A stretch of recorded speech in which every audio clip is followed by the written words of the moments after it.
Studies in Pessimism by Arthur Schopenhauer. Translated by T. Bailey Saunders. Note: the essays here presented form a further selection from Schopenhauer's Parerga, brought together under a title which is not to be found in the original, and does not claim to apply to every chapter in the volume.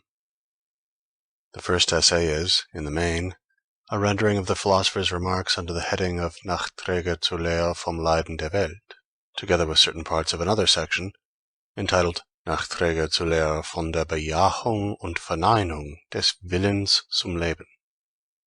Such omissions as I have made are directed chiefly by the desire to avoid repeating arguments already familiar to readers of the other volumes in this series. The dialogue on immortality sums up views expressed at length in the philosopher's chief work, and treated again in the Parerga. The psychological observations in this and the previous volume practically exhaust the chapter of the original which bears this title. The essay on women must not be taken in jest.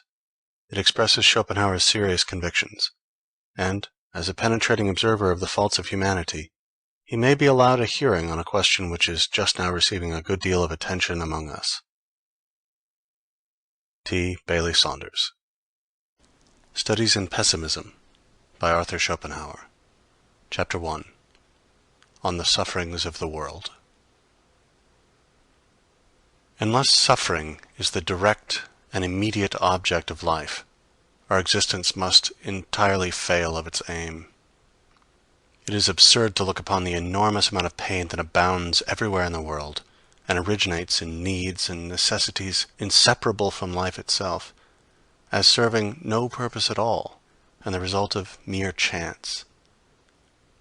Each separate misfortune as it comes seems, no doubt, to be something exceptional, but misfortune in general is the rule. I know of no greater absurdity than that propounded by most systems of philosophy in declaring evil to be negative in its character. Evil is just what is positive. It makes its own existence felt. Leibniz is particularly concerned to defend this absurdity, and he seeks to strengthen his position by using a palpable and paltry sophism. Translator's note. Confer Theod, section 153. Leibniz argued that evil is a negative quality, i.e., the absence of good, and that its active and seemingly positive character is an incidental and not an essential part of its nature.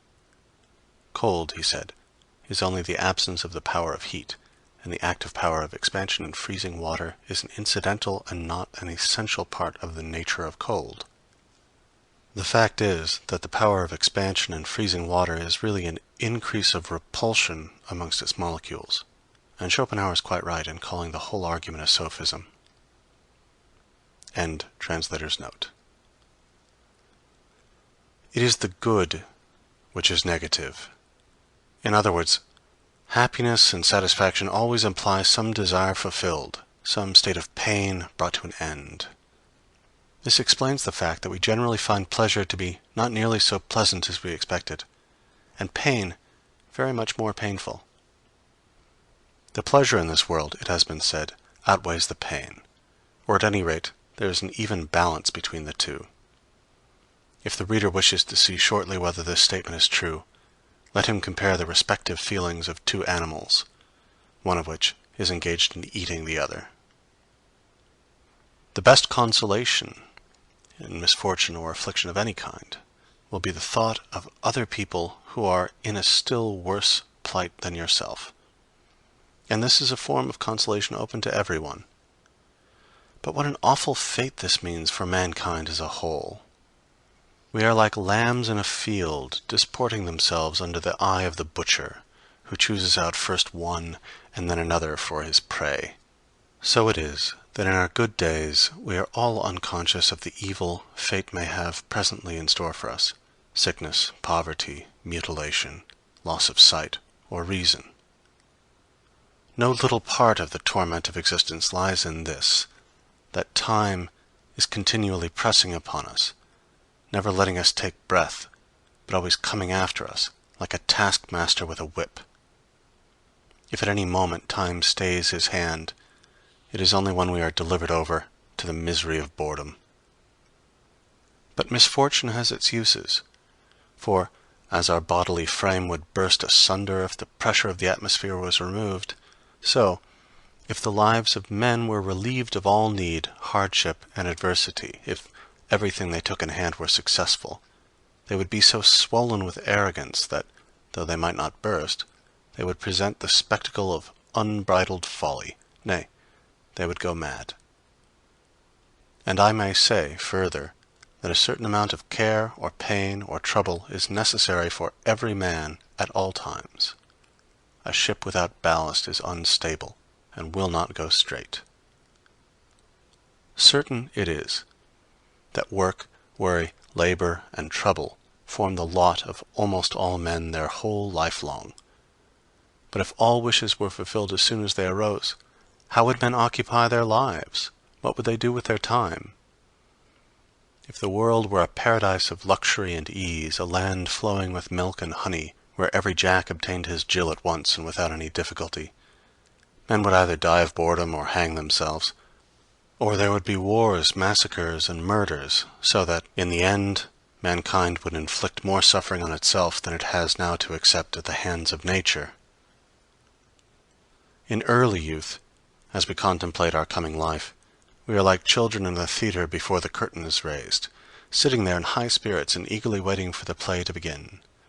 It is a blessing that we do not know what is really going to happen.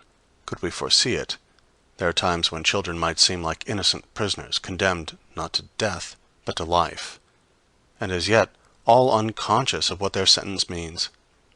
Nevertheless, every man desires to reach old age, in other words, a state of life of which it may be said, "It is bad today, and it will be worse tomorrow, and so on till the worst of all." If you try to imagine as nearly as you can what an amount of misery, pain, and suffering of every kind the sun shines upon in its course, you will admit that it would be much better if, on the earth as little as on the moon, the sun were able to call forth the phenomena of life, and if, here as there, the surface were still in a crystalline state. Again, you may look upon life as an unprofitable episode disturbing the blessed calm of non-existence, and, in any case, even though things have gone with you tolerably well, the longer you live, the more clearly you will feel that, on the whole, life is a disappointment, nay, a cheat. If two men who were friends in their youth meet again when they are old, after being separated for a lifetime, the chief feeling they will have at the sight of each other will be one of complete disappointment at life as a whole, because their thoughts will be carried back to that earlier time when life seemed so fair as it lay spread out before them in the rosy light of dawn, promised so much, and then performed so little. This feeling will so completely predominate over every other that they will not even consider it necessary to give it words, but on either side it will be silently assumed and form the groundwork of all they have to talk about. He who lives to see 2 or 3 generations is like a man who sits some time in the conjurer's booth at a fair and witnesses the performance twice or thrice in succession. The tricks were meant to be seen only once, and when they are no longer a novelty and cease to deceive, their effect is gone. While no man is much to be envied for his lot, there are countless numbers whose fate is to be deplored. Life is a task to be done.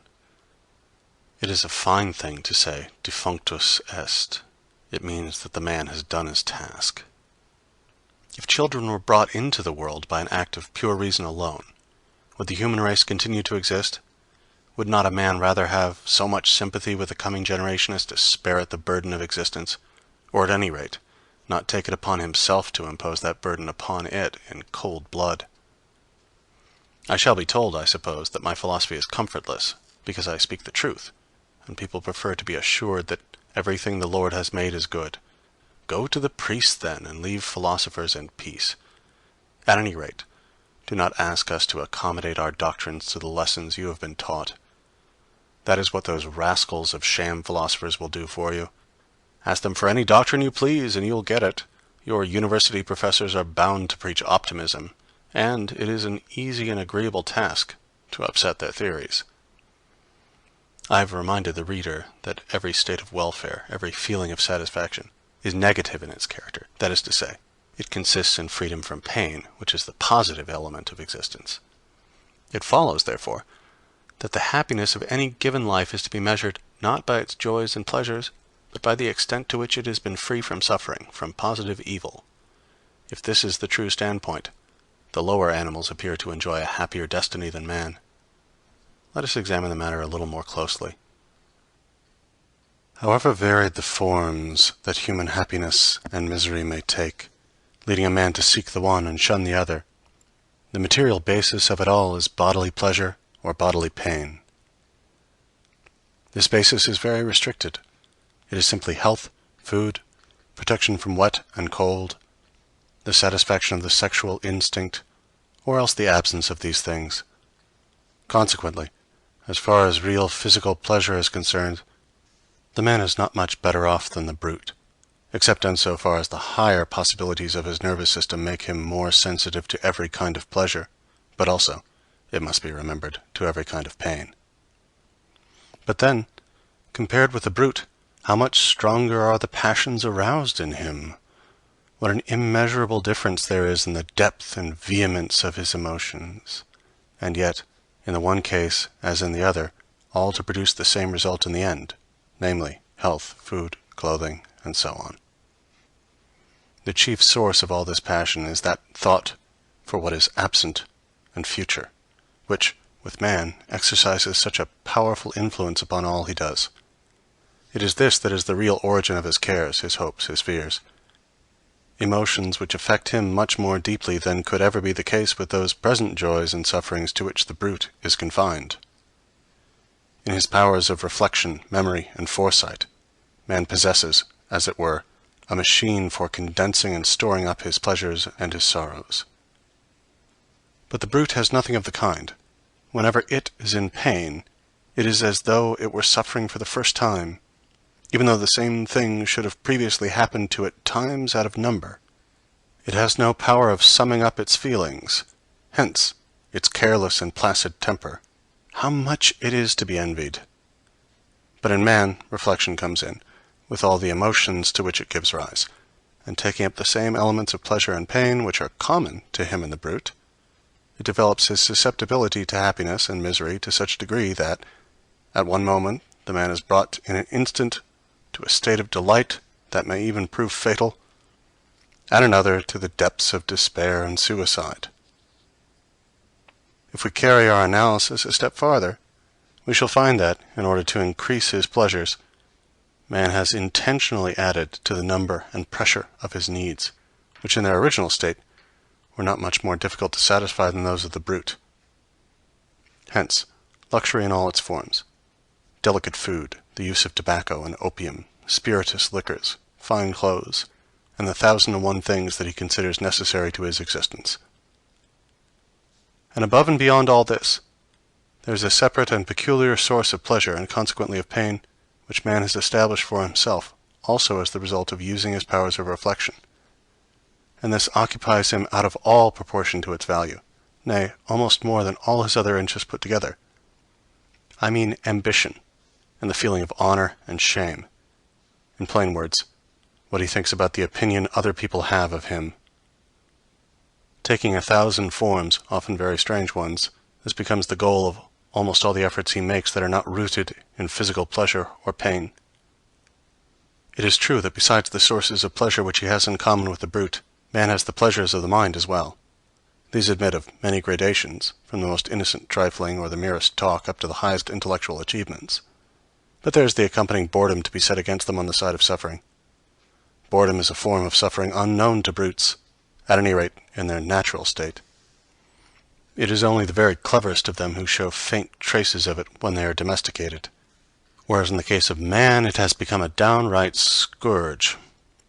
The crowd of miserable wretches whose one aim in life is to fill their purses, but never to put anything into their heads, offers a singular instance of this torment of boredom.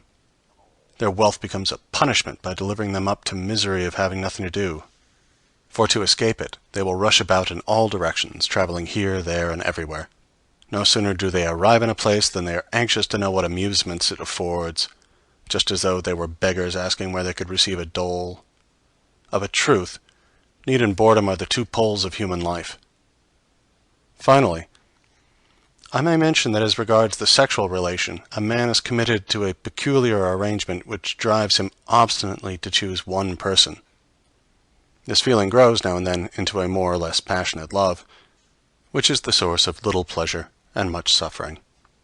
It is, however, a wonderful thing that the mere addition of thought should serve to raise such a vast and lofty structure of human happiness and misery, resting, too, on the same narrow basis of joy and sorrow as man holds in common with the brute, and exposing him to such violent emotions, to so many storms of passion, so much convulsion of feeling, that what he has suffered stands written, and may be read in the lines on his face. And yet, when all is told, he has been struggling ultimately for the same things as the brute has attained, and with an incomparably smaller expenditure of passion and pain. But all this contributes to increase the measures of suffering in human life out of all proportion to its pleasures, and the pains of life are made much worse for man by the fact that death is something very real to him. The brute flies from death instinctively, without really knowing what it is, and therefore without ever contemplating it in the way natural to a man, who has this prospect always before his eyes.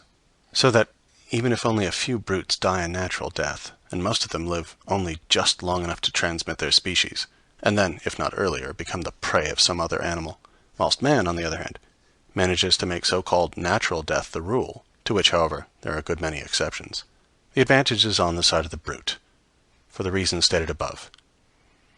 But the fact is that man attains the natural term of years just as seldom as the brute, because the unnatural way in which he lives and the strain of work and emotion lead to a degeneration of the race, and so his goal is not often reached.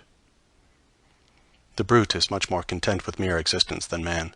The plant is wholly so, and man finds satisfaction in it just in proportion as he is dull and obtuse. Accordingly, the life of the brute carries less sorrow with it, but also less of joy when compared with the life of man.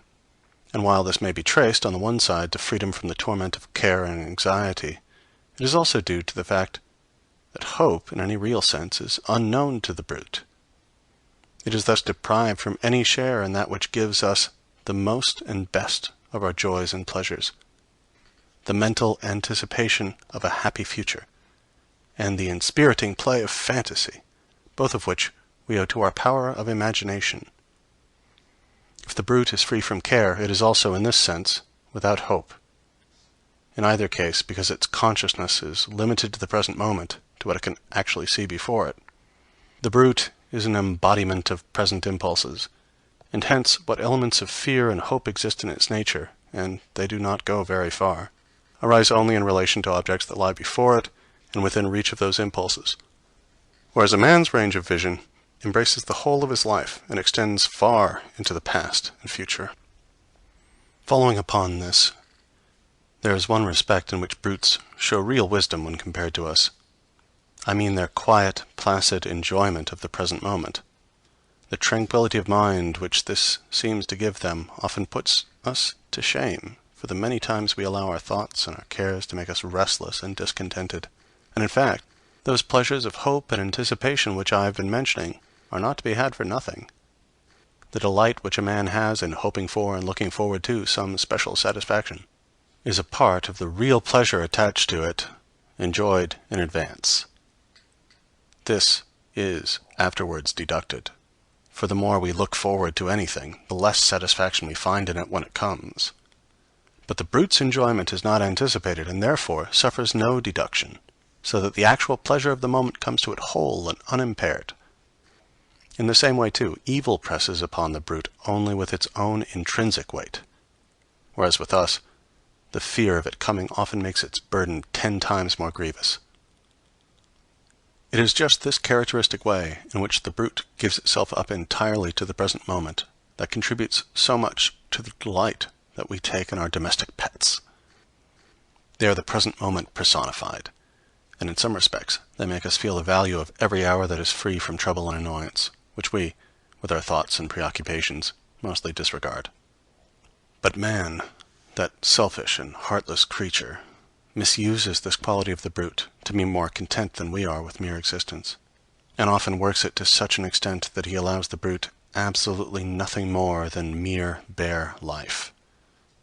The bird which was made so that it might rove over half of the world he shuts up into the space of a cubic foot, there to die a slow death in longing and crying for freedom, for in a cage it does not sing for the pleasure of it.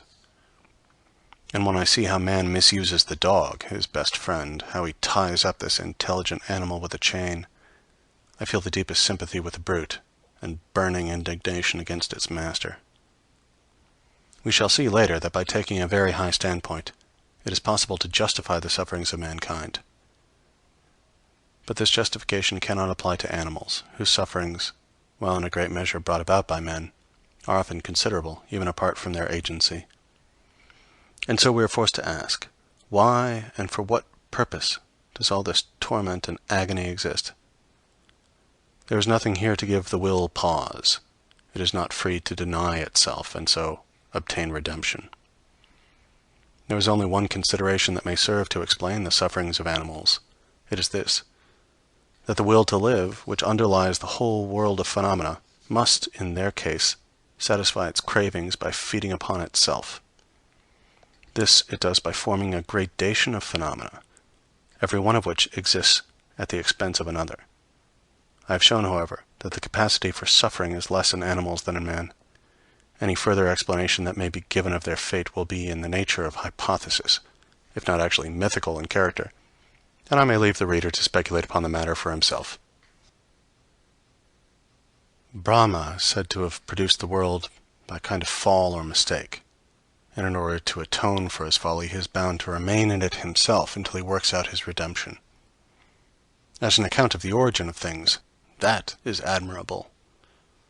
According to the doctrines of Buddhism, the world came into being as the result of some inexplicable disturbance in the heavenly calm of nirvana, that blessed state obtained by expiation, which had endured for so long a time, the change taking place by a kind of fatality. This explanation must be understood as having at bottom some moral bearing, although it is illustrated by an exactly parallel theory in the domain of physical science, which places the origin of the sun in a primitive streak of mist, formed one knows not how. Subsequently, by a series of moral errors, the world became gradually worse and worse, true of the physical orders as well, until it assumed the dismal aspect it wears today. Excellent! The Greeks looked upon the world and the gods as the work of an inscrutable necessity. A passable explanation. We may be content with it until we can get a better. Again, Ormuzd and Ahriman are rival powers continually at war. That is not bad. But that a god like Jehovah should have created this world of misery and woe out of pure caprice, and because he enjoyed doing it, and should then have clapped his hands in praise of his own work and declared everything to be very good, that will not do at all. In its explanation of the origin of the world, Judaism is inferior to any other form of religious doctrine professed by a civilized nation, and it is quite in keeping with this that it is the only one which presents no trace whatever of any belief in the immortality of the soul. Even though Leibniz's contention that this is the best of all possible worlds were correct, that would not justify God in having created it, for he is the creator not of the world only, but of possibility itself, and therefore he ought to have so ordered possibility as that it would admit of something better. There are two things which make it impossible to believe that this world is the successful work of an all-wise, all-good, and at the same time all-powerful being. Firstly, the misery which abounds in it everywhere, and secondly, the obvious imperfection of its highest product, man, who is a burlesque of what he should be. These things cannot be reconciled with any such belief. On the contrary, they are just the facts which support what I've been saying. They are our authority for viewing the world as the outcome of our own misdeeds, and therefore as something that had better not have been. Whilst, under the former hypothesis, they amount to a bitter accusation against the Creator and supply material for sarcasm. Under the latter, They form an indictment against our own nature, our own will, and teach us a lesson of humility. They teach us to see that, like the children of a libertine, we come into the world with the burden of sin upon us, and that it is only through having continually to atone for this sin that our existence is so miserable, and that its end is death. There is nothing more certain than the general truth that it is the grievous sin of the world which has produced the grievous suffering of the world. I am not referring here to the physical connection between these two things lying in the realm of experience. My meaning is metaphysical. Accordingly, the sole thing that reconciles me to the Old Testament is the story of the fall. In my eyes, it is the only metaphysical truth in that book, even though it appears in the form of an allegory. There seems to me no better explanation of our existence than that it is the result of some false step, some sin of which we are paying the penalty. I cannot refrain from recommending the thoughtful reader a popular, but at the same time profound treatise on this subject by Claudius, which exhibits the essentially pessimistic spirit of Christianity. It is entitled, "Cursed is the ground for thy sake." Between the ethics of the Greeks and the ethics of the Hindus, there is a glaring contrast. In the one case, with the exception, it must be confessed, of Plato, the object of ethics is to enable a man to lead a happy life. In the other, it is to free and redeem him from life altogether, as is directly stated in the very first words of the Sankhya Karika. Allied with this is the contrast between the Greek and the Christian idea of death. It is strikingly presented in a visible form on a fine antique sarcophagus in the Gallery of Florence, which exhibits in relief the whole series of ceremonies attending a wedding in ancient times, from the formal offer to the evening when Hymen's torch lights the happy couple's home. Compare that with the Christian coffin, draped in mournful black and surmounted with a crucifix. How much significance there is in these two ways of finding comfort in death. They are opposed to each other, but each is right. The one points to the affirmation of the will to live, which remains sure of life for all time, however rapidly its forms may change. The other, in the symbol of suffering and death, points to the denial of the will to live, to redemption from this world, the domain of death and devil. And in the question between the affirmation and the denial of the will to live, Christianity is in the last resort right. The contrast which the New Testament presents when compared to the Old, according to the ecclesiastical view of the matter, is just that existing between my ethical system and the moral philosophy of Europe. The Old Testament represents man as under the dominion of law, in which, however, there is no redemption. The New Testament declares law to have failed, frees man from its dominion, and in its stead preaches the kingdom of grace to be won by faith, love of neighbor, and entire sacrifice of self. This is the path of redemption from the evil of the world. The spirit of the New Testament is undoubtedly asceticism, however your Protestants and rationalists may twist it to suit their purpose. Asceticism is the denial of the will to live, and the transition from the Old Testament to the New, from the dominion of law to that of faith, from justification by works to redemption through the mediator, from the domain of sin and death to eternal life in Christ, means, when taken in its real sense, the transition from the merely moral virtues to the denial of the will to live. My philosophy shows the metaphysical foundation of justice and the love of mankind, and points to the goal to which these virtues necessarily lead if they are practiced in perfection. At the same time, it is candid in confessing that a man must turn his back upon the world, and that the denial of the will to live is the way of redemption.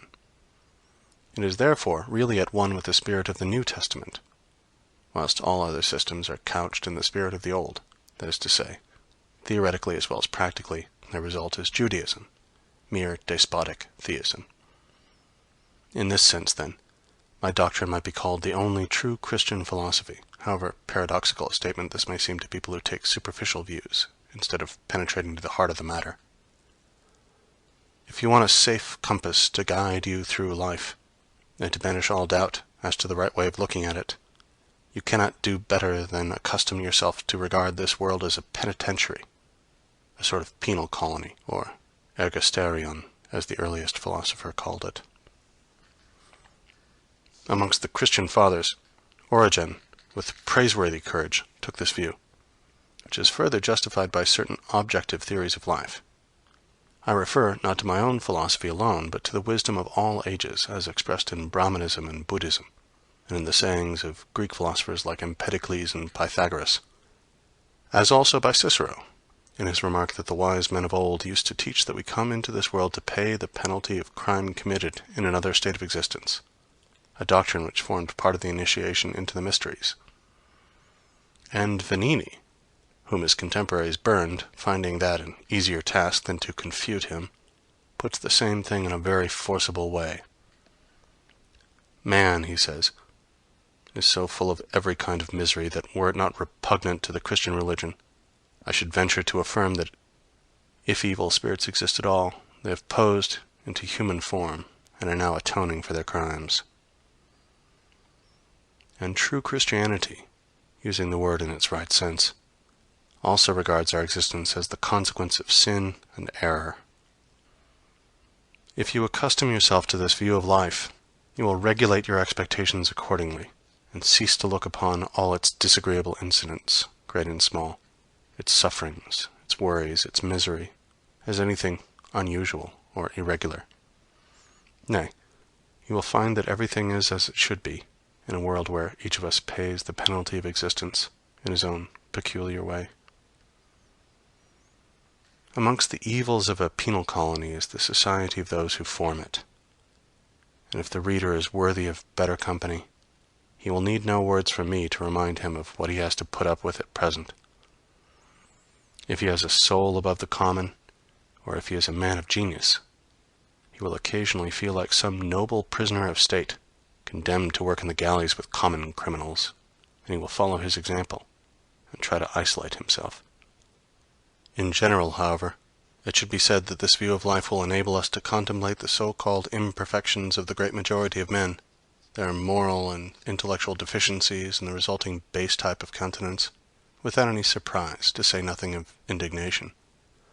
For we shall never cease to reflect where we are, and that the men about us are beings conceived and born in sin, and living to atone for it. That is what Christianity means in speaking of the sinful nature of man. Pardon's the word to all. Whatever folly men commit, be their shortcomings or their vices what they may, let us exercise forbearance, remembering that when these faults appear in others, it is our follies and vices that we behold. They are the shortcomings of humanity, to which we belong, whose faults, one and all, we share. Yes, even those very faults at which we now wax so indignant, merely because they have not yet appeared in ourselves. They are faults that do not lie on the surface, but they exist down there in the depths of our nature, and should anything call them forth, they will come and show themselves, just as we now see them in others. One man, it is true, may have faults that are absent in his fellow, and it is undeniable that the sum total of bad qualities is in some cases very large, for the difference of individuality between man and man passes all measure. In fact, the conviction that the world and man is something that had better not have been is of a kind to fill us with indulgence towards one another. Nay, from this point of view, we might well consider the proper form of address to be not Monsieur, Sir, Mein Herr, but my fellow sufferer, soci malorum, compagnon de misere. This may perhaps sound strange, but it is in keeping with the facts. It puts others in a right light, and it reminds us of that which is after all the most necessary thing in life, the tolerance, patience, regard, and love of neighbor, of which everyone stands in need, and which, therefore, every man owes to his fellow.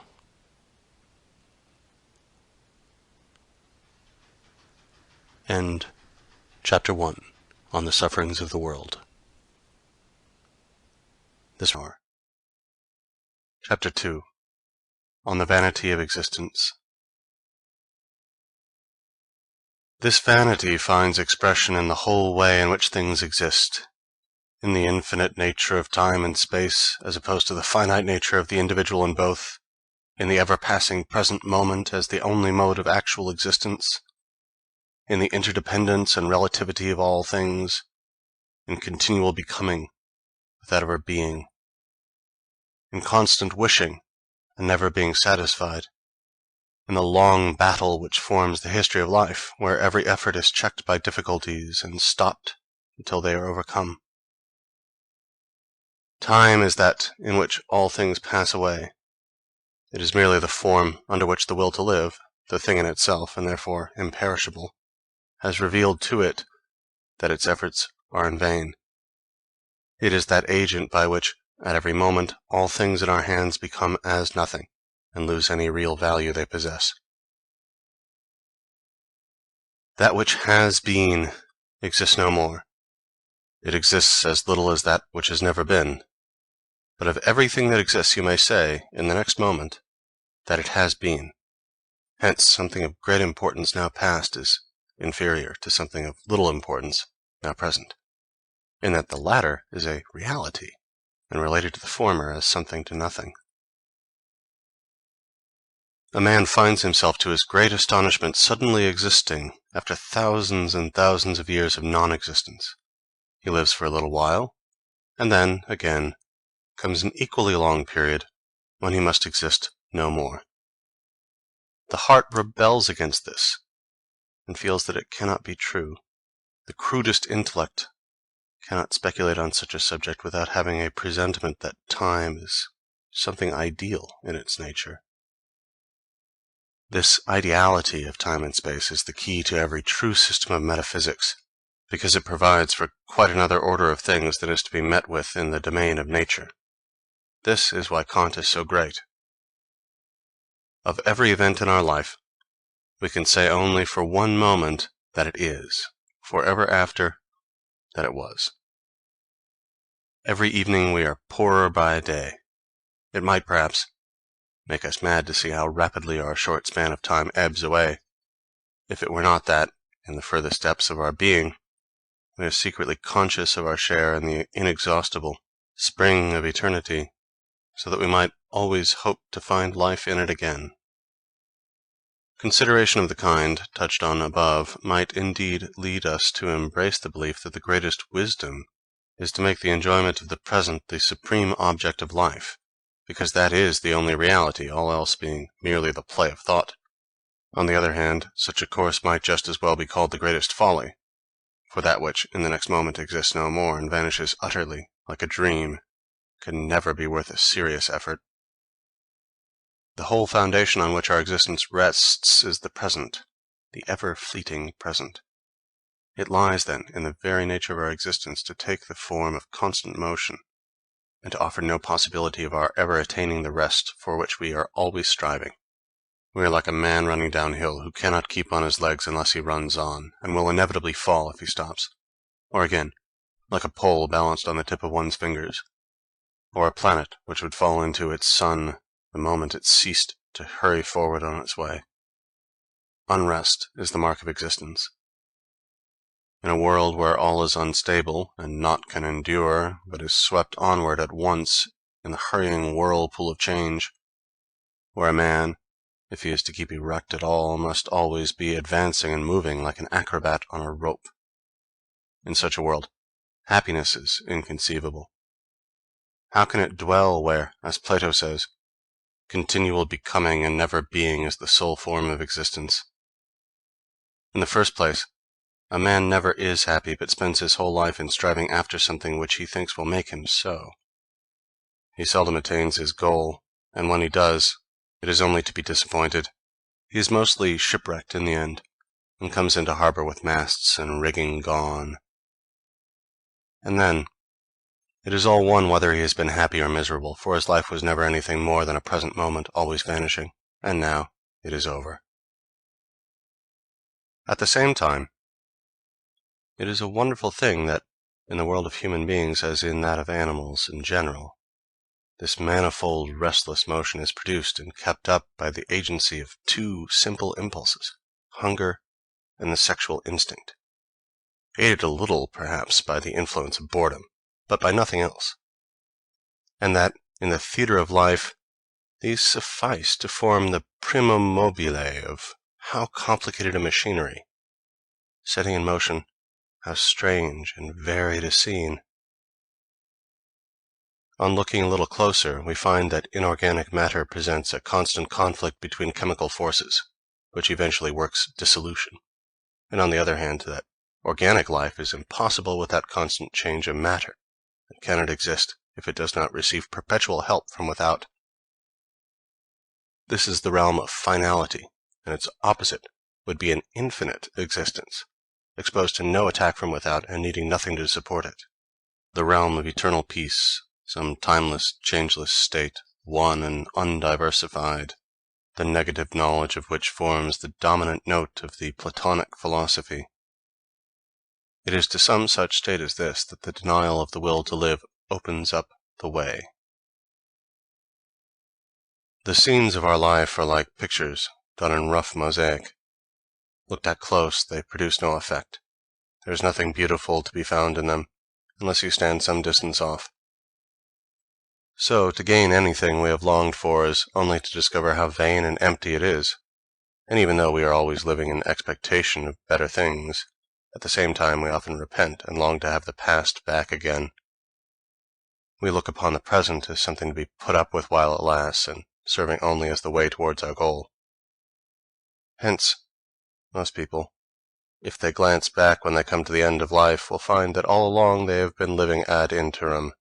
They will be surprised to find that the very thing they disregarded and let slip by unenjoyed was just the life in the expectation of which they passed all their time. Of how many a man may it not be said that hope made a fool of him until he danced into the arms of death? Then again, how insatiable a creature is man! Every satisfaction he attains lays the seeds of some new desire, so that there is no end to the wishes of each individual will. And why is this? The real reason is simply that, taken in itself, will is the lord of all worlds.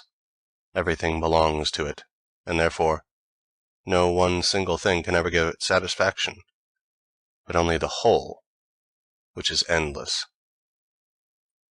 For all that, it must rouse our sympathy to think how very little the will, this lord of the world, really gets when it takes the form of an individual, usually only just enough to keep the body together. This is why man is so very miserable. Life presents itself chiefly as a task. The task, I mean, of subsisting at all, gagner sa vie. If this is accomplished, life is a burden, and then there comes the second task of doing something with that which has been won, of warding off boredom, which, like a bird of prey, hovers over us, ready to fall whenever it sees a life secure from need. The first task is to win something, the second, to banish the feeling that it has been won, otherwise it is a burden. Human life must be some kind of mistake. The truth of this will be sufficiently obvious if we only remember that man is a compound of needs and necessities hard to satisfy, and that even when they are satisfied, all he obtains is a state of painlessness, where nothing remains to him but abandonment to boredom. This is direct proof that existence has no real value in itself. For what is boredom but the feeling of the emptiness of life? If life, the craving for which is the very essence of our being, were possessed of any positive intrinsic value, there would be no such thing as boredom at all. Mere existence would satisfy us in itself, and we should want for nothing.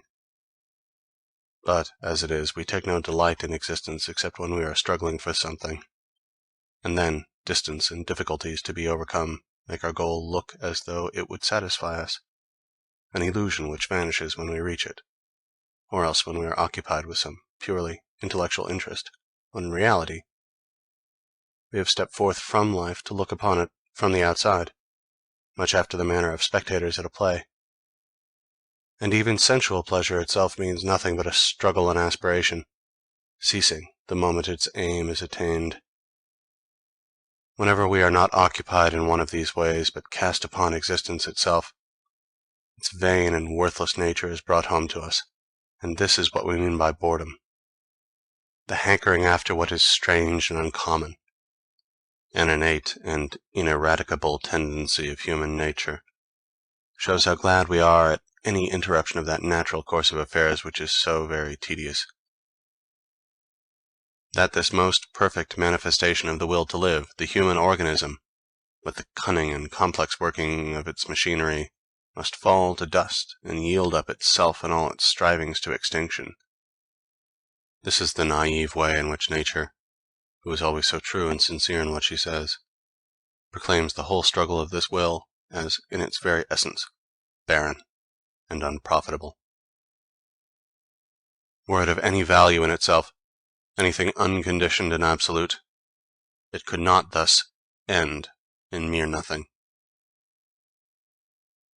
If we turn from contemplating the world as a whole, and in particular the generations of men as they live their little hour of mock existence, and then are swept away in rapid succession, if we turn from this, and look at life in its small details, as presented, say, in a comedy, how ridiculous it all seems. It is like a drop of water seen through a microscope, a single drop teeming with infusoria, or a speck of cheese full of mites invisible to the naked eye. How we laugh as they bustle about so eagerly and struggle with one another in so tiny a space! And whether here, or in the little span of human life, this terrible activity produces a comic effect. It is only in the microscope that our life looks so big. It is an indivisible point, drawn out and magnified by the powerful lenses of time and space. End Chapter 2. Chapter 3. On Suicide. As far as I know, none but the votaries of monotheistic, that is to say, Jewish religions, look upon suicide as a crime. This is all the more striking, inasmuch as neither in the Old nor in the New Testament is there to be found any prohibition or positive disapproval of it. So that religious teachers are forced to base their condemnation of suicide on philosophical grounds of their own invention. These are so very bad that writers of this kind endeavor to make up for the weakness of their arguments by the strong terms in which they express their abhorrence of the practice. In other words, they declaim against it. They tell us that suicide is the greatest piece of cowardice, that only a madman could be guilty of it, and other insipidities of the same kind. Or else they make the nonsensical remark that suicide is wrong, when it is quite obvious that there is nothing in the world to which every man has a more unassailable title than to his own life and person. Suicide, as I have said, is actually accounted a crime, and a crime which, especially under the vulgar bigotry that prevails in England, is followed by an ignominious burial and the seizure of the man's property. And for that reason, in a case of suicide, the jury almost always brings in a verdict of insanity. Now, let the reader's own moral feelings decide as to whether or not suicide is a criminal act. Think of the impression that would be made upon you by the news that someone you know had committed the crime, say, of murder or theft, or been guilty of some act of cruelty or deception, and compare it with your feelings when you hear that he has met a voluntary death. While in the one case a lively sense of indignation and extreme resentment will be aroused, and you will call loudly for punishment or revenge, in the other you will be moved to grief and sympathy, and mingled with your thoughts will be admiration for his courage, rather than the moral disapproval which follows upon a wicked action. Who has not had acquaintances, friends, relations, who of their own will have left this world? And are these to be thought of with horror as criminals? Most emphatically, no. I am rather of opinion that the clergy should be challenged to explain what right they have to go into the pulpit, or take up their pens, and stamp as a crime an action which many men whom we hold in affection and honor have committed, and to refuse an honorable burial to those who relinquish this world voluntarily. They have no biblical authority to boast of as justifying their condemnation of suicide, nay, not even any philosophical arguments that will hold water, and it must be understood that it is arguments we want, and that we will not be put off with mere phrases or words of abuse. If the criminal law forbids suicide, that is not an argument valid in the Church, and besides, the prohibition is ridiculous. For what penalty can frighten a man who is not afraid of death itself? If the law punishes people for trying to commit suicide, it is punishing the want of skill that makes the attempt a failure. The ancients, moreover, were very far from regarding the matter in that light. Pliny says, "Life is not so desirable a thing as to be protracted at any cost. Whoever you are sure to die, even though your life has been full of abomination and crime. The chief of all remedies for a troubled mind is the feeling that among the blessings which nature gives to man, there is none greater than an opportune death, and the best of it is that everyone can avail himself of it." And elsewhere, the same writer declares, "Not even to God are all things possible, for he could not compass his own death if he willed to die." And yet, in all the miseries of our earthly life, this is the best of his gifts to man.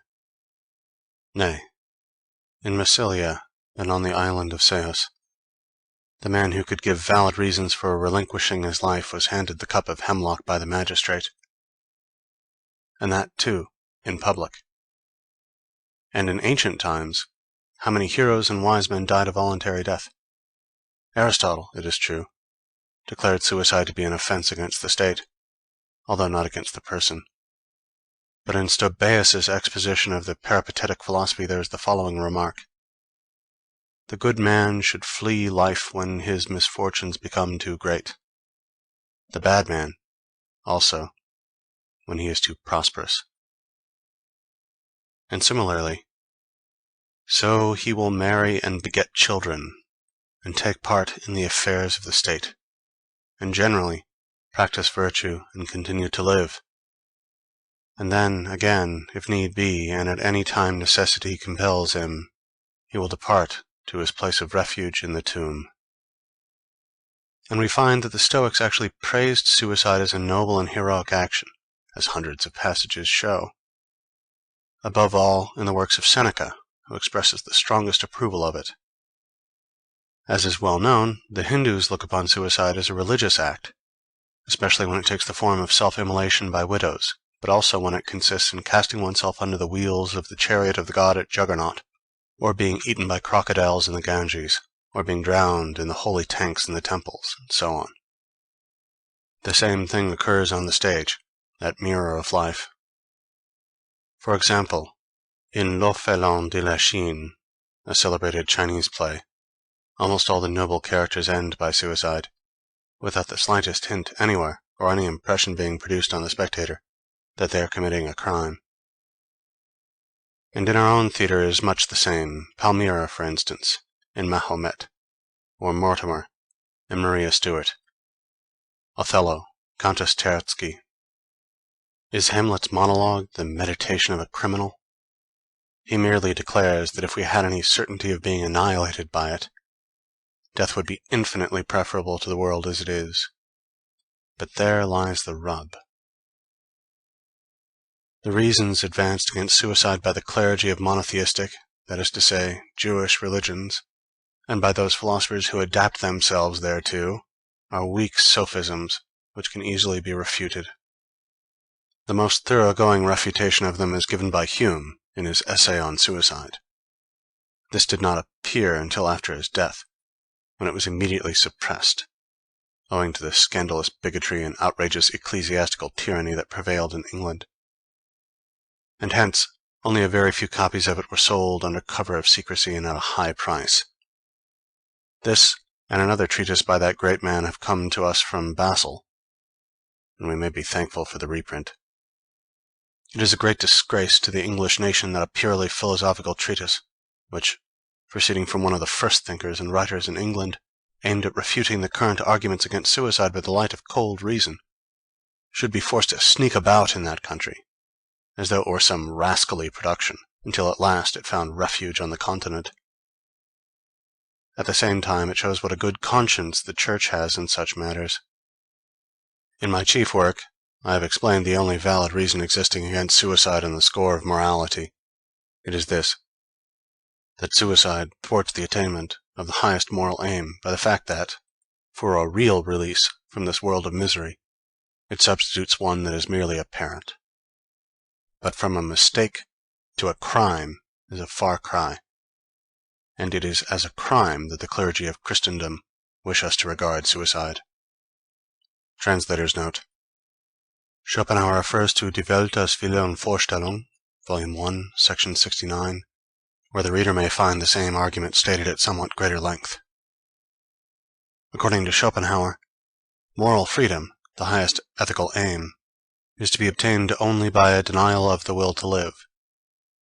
Far from being a denial, suicide is an emphatic assertion of this will, for it is in fleeing from the pleasures, not the sufferings of life, that this denial consists. When a man destroys his existence as an individual, he is not by any means destroying his will to live. On the contrary, he would like to live if he could do so with satisfaction to himself, if he could assert his will against the power of circumstance. But circumstance is too strong for him. End footnote. The inmost kernel of Christianity is the truth that suffering, the cross, is the real end and object of life. Hence, Christianity condemns suicide as thwarting this end, whilst in the ancient world, taking a lower point of view, held it in approval, nay, in honor. But if that is to be accounted a valid reason against suicide, it involves the recognition of asceticism. That is to say, it is valid only from a much higher ethical standpoint than has ever been adopted by moral philosophers in Europe. If we abandon that high standpoint, there is no tenable reason left, on the score of morality, for condemning suicide. The extraordinary energy and zeal with which the clergy of monotheistic religions attack suicide is not supported either by any passages in the Bible or by any considerations of weight, so that it looks as though they must have some secret reason for their contention. May it not be this, that the voluntary surrender of life is a bad compliment for him who said that all things were very good? If this is so, it offers another instance of the crass optimism of these religions, denouncing suicide to escape being denounced by it. It will generally be found that as soon as the terrors of life reach the point at which they outweigh the terrors of death, a man will put an end to his life. But the terrors of death offer considerable resistance. They stand like a sentinel at the gate leading out of this world. Perhaps there is no man alive who would not have already put an end to his life, if this end had been of a purely negative character, a sudden stoppage of existence. There is something positive about it. It is the destruction of the body, and a man shrinks from that because his body is the manifestation of the will to live. However, the struggle with that sentinel is, as a rule, not so hard as it may seem from a long way off, mainly in consequence of the antagonism between the ills of the body and the ills of the mind. If we are in great bodily pain, or the pain lasts a long time, we become indifferent to other troubles. All we think about is to get well. In the same way, great mental suffering makes us insensible to bodily pain. We despise it. Nay, if it should outweigh the other, it distracts our thoughts, and we welcome it as a pause in mental suffering. It is this feeling that makes suicide easy, for the bodily pain that accompanies it loses all significance in the eyes of one who is tortured by an excess of mental suffering. This is especially evident in the case of those who are driven to suicide by some purely morbid and exaggerated ill humor. No special effort to overcome their feelings is necessary, nor do such people require to be worked up in order to take the step. But as soon as the keeper, into whose charge they are given, leaves them for a couple of minutes, they quickly bring their life to an end. When, in some dreadful and ghastly dream, we reach the moment of greatest horror, it awakes us, thereby banishing all the hideous shapes that were born of the night. And life is a dream. When the moment of greatest horror compels us to break it off, the same thing happens. Suicide may also be regarded as an experiment, a question which man puts to nature, trying to force her to an answer. The question is this: what change will death produce in a man's existence, and in his insight into the nature of things? It is a clumsy experiment to make, for it involves the destruction of the very consciousness which puts the question and awaits the answer. End Chapter 3. Chapter 4. Immortality, a Dialogue. Translator's Note. The word immortality, Unsterblichkeit, does not occur in the original, nor would it, in its usual application, find a place in Schopenhauer's vocabulary. The word he uses is Unzerstörbarkeit, indestructibility. But I have preferred immortality, because that word is commonly associated with the subject touched upon in this little debate. If any critic doubts the wisdom of this preference, let me ask him to try his hand at a short, concise, and at the same time popularly intelligible rendering of the German original, which runs thus: Zur Lehre von der Unzerstörbarkeit unseres wahren Wesens durch den Tod, meine dialogische Schlussbelustigung. End footnote. Dramatis Personae, Thrasymachus and Philalethes.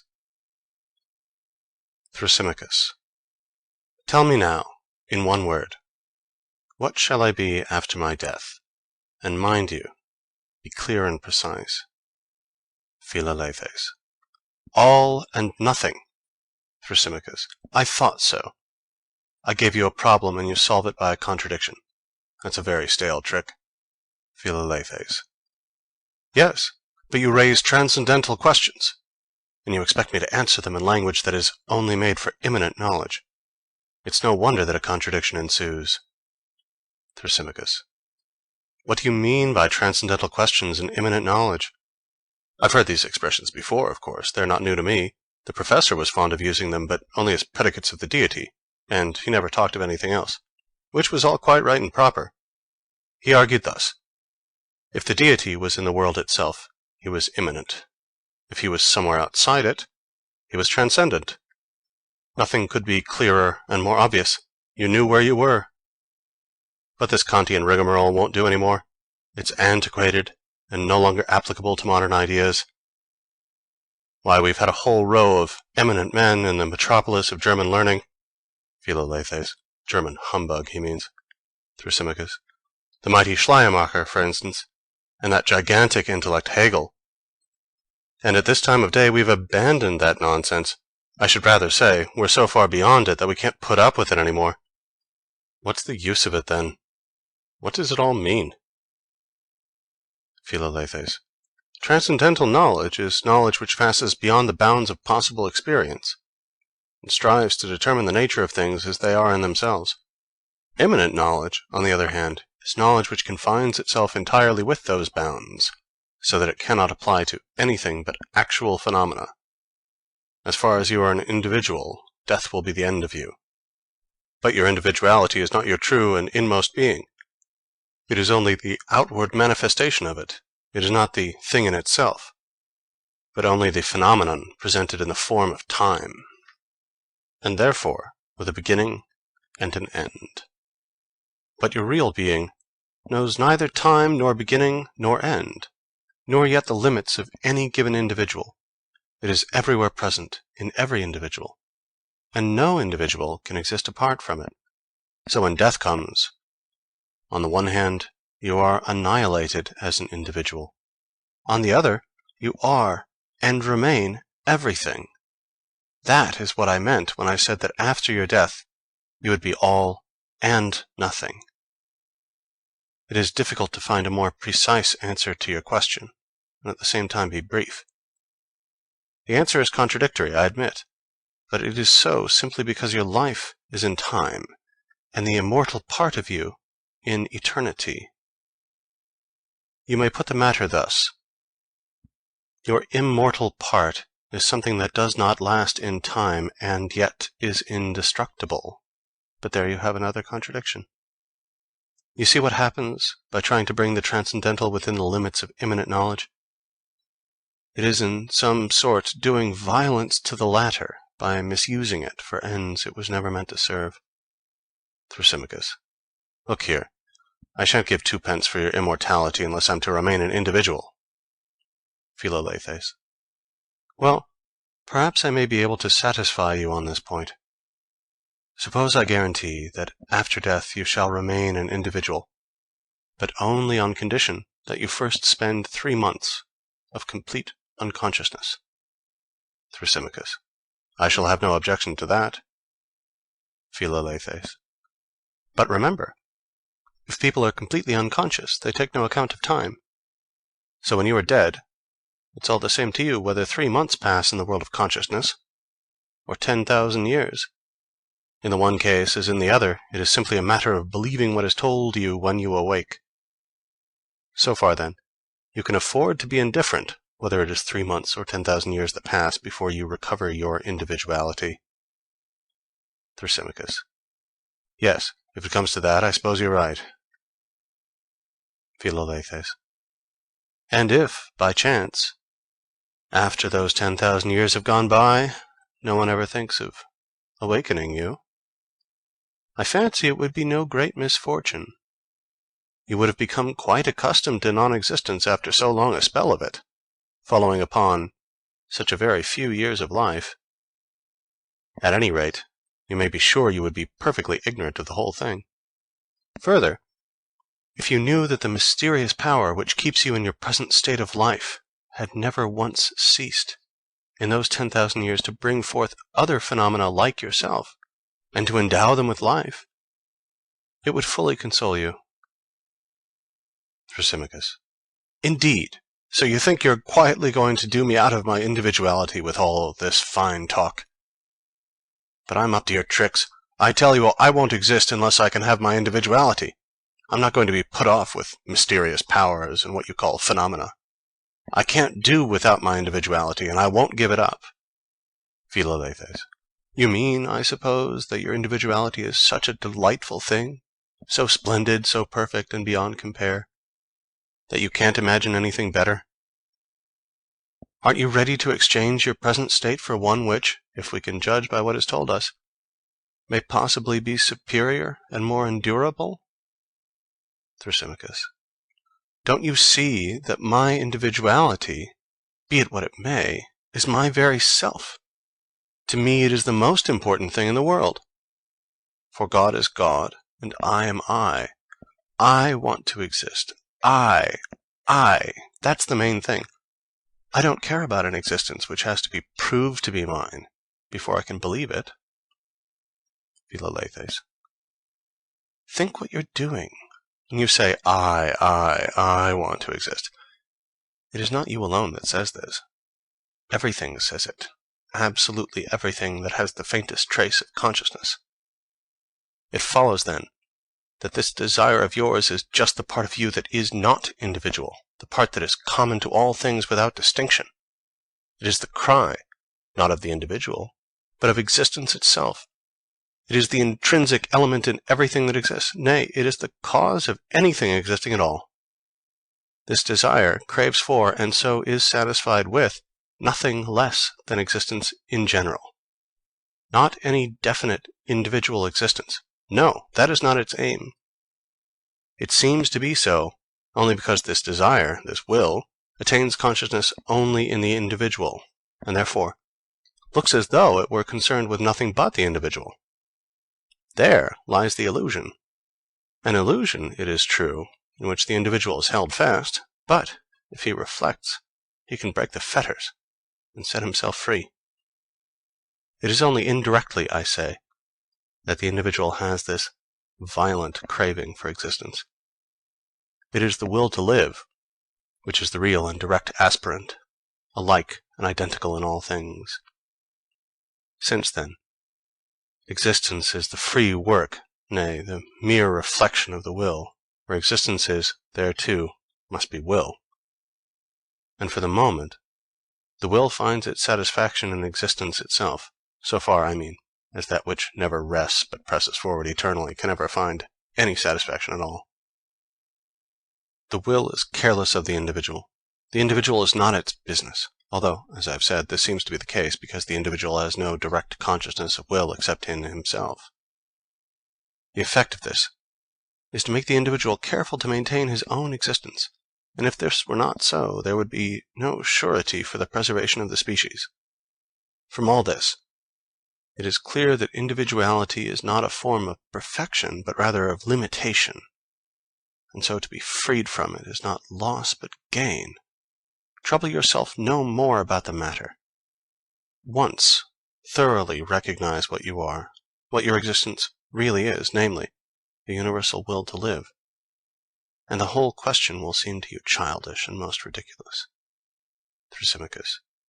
You're childish yourself and most ridiculous, like all philosophers, and if a man of my age lets himself in for a quarter of an hour's talk with such fools, it is only because it amuses me and passes the time.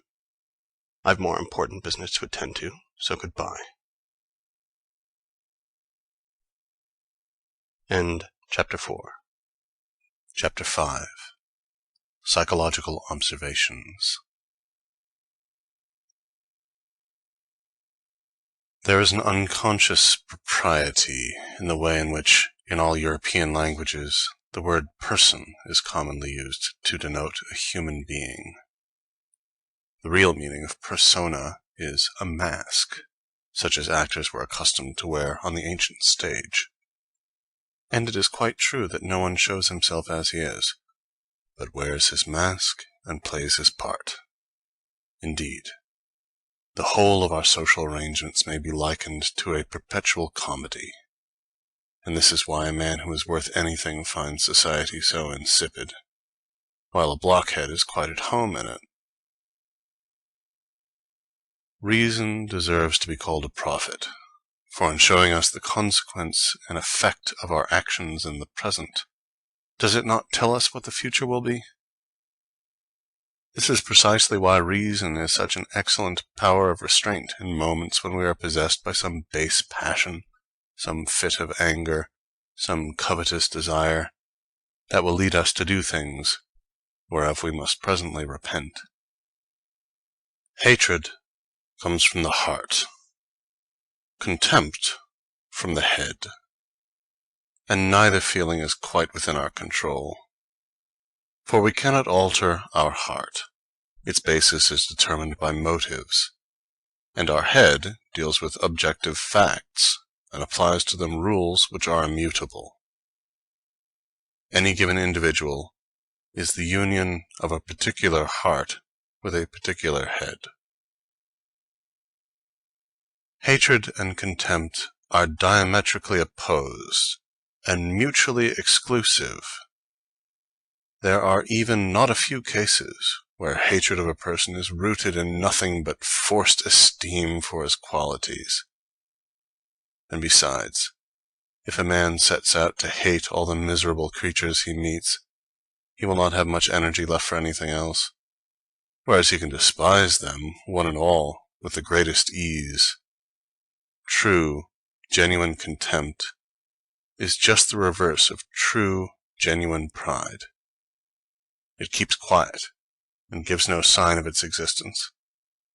For if a man shows that he despises you, he signifies at least this much regard for you, that he wants to let you know how little he appreciates you, and his wish is dictated by hatred, which cannot exist with real contempt.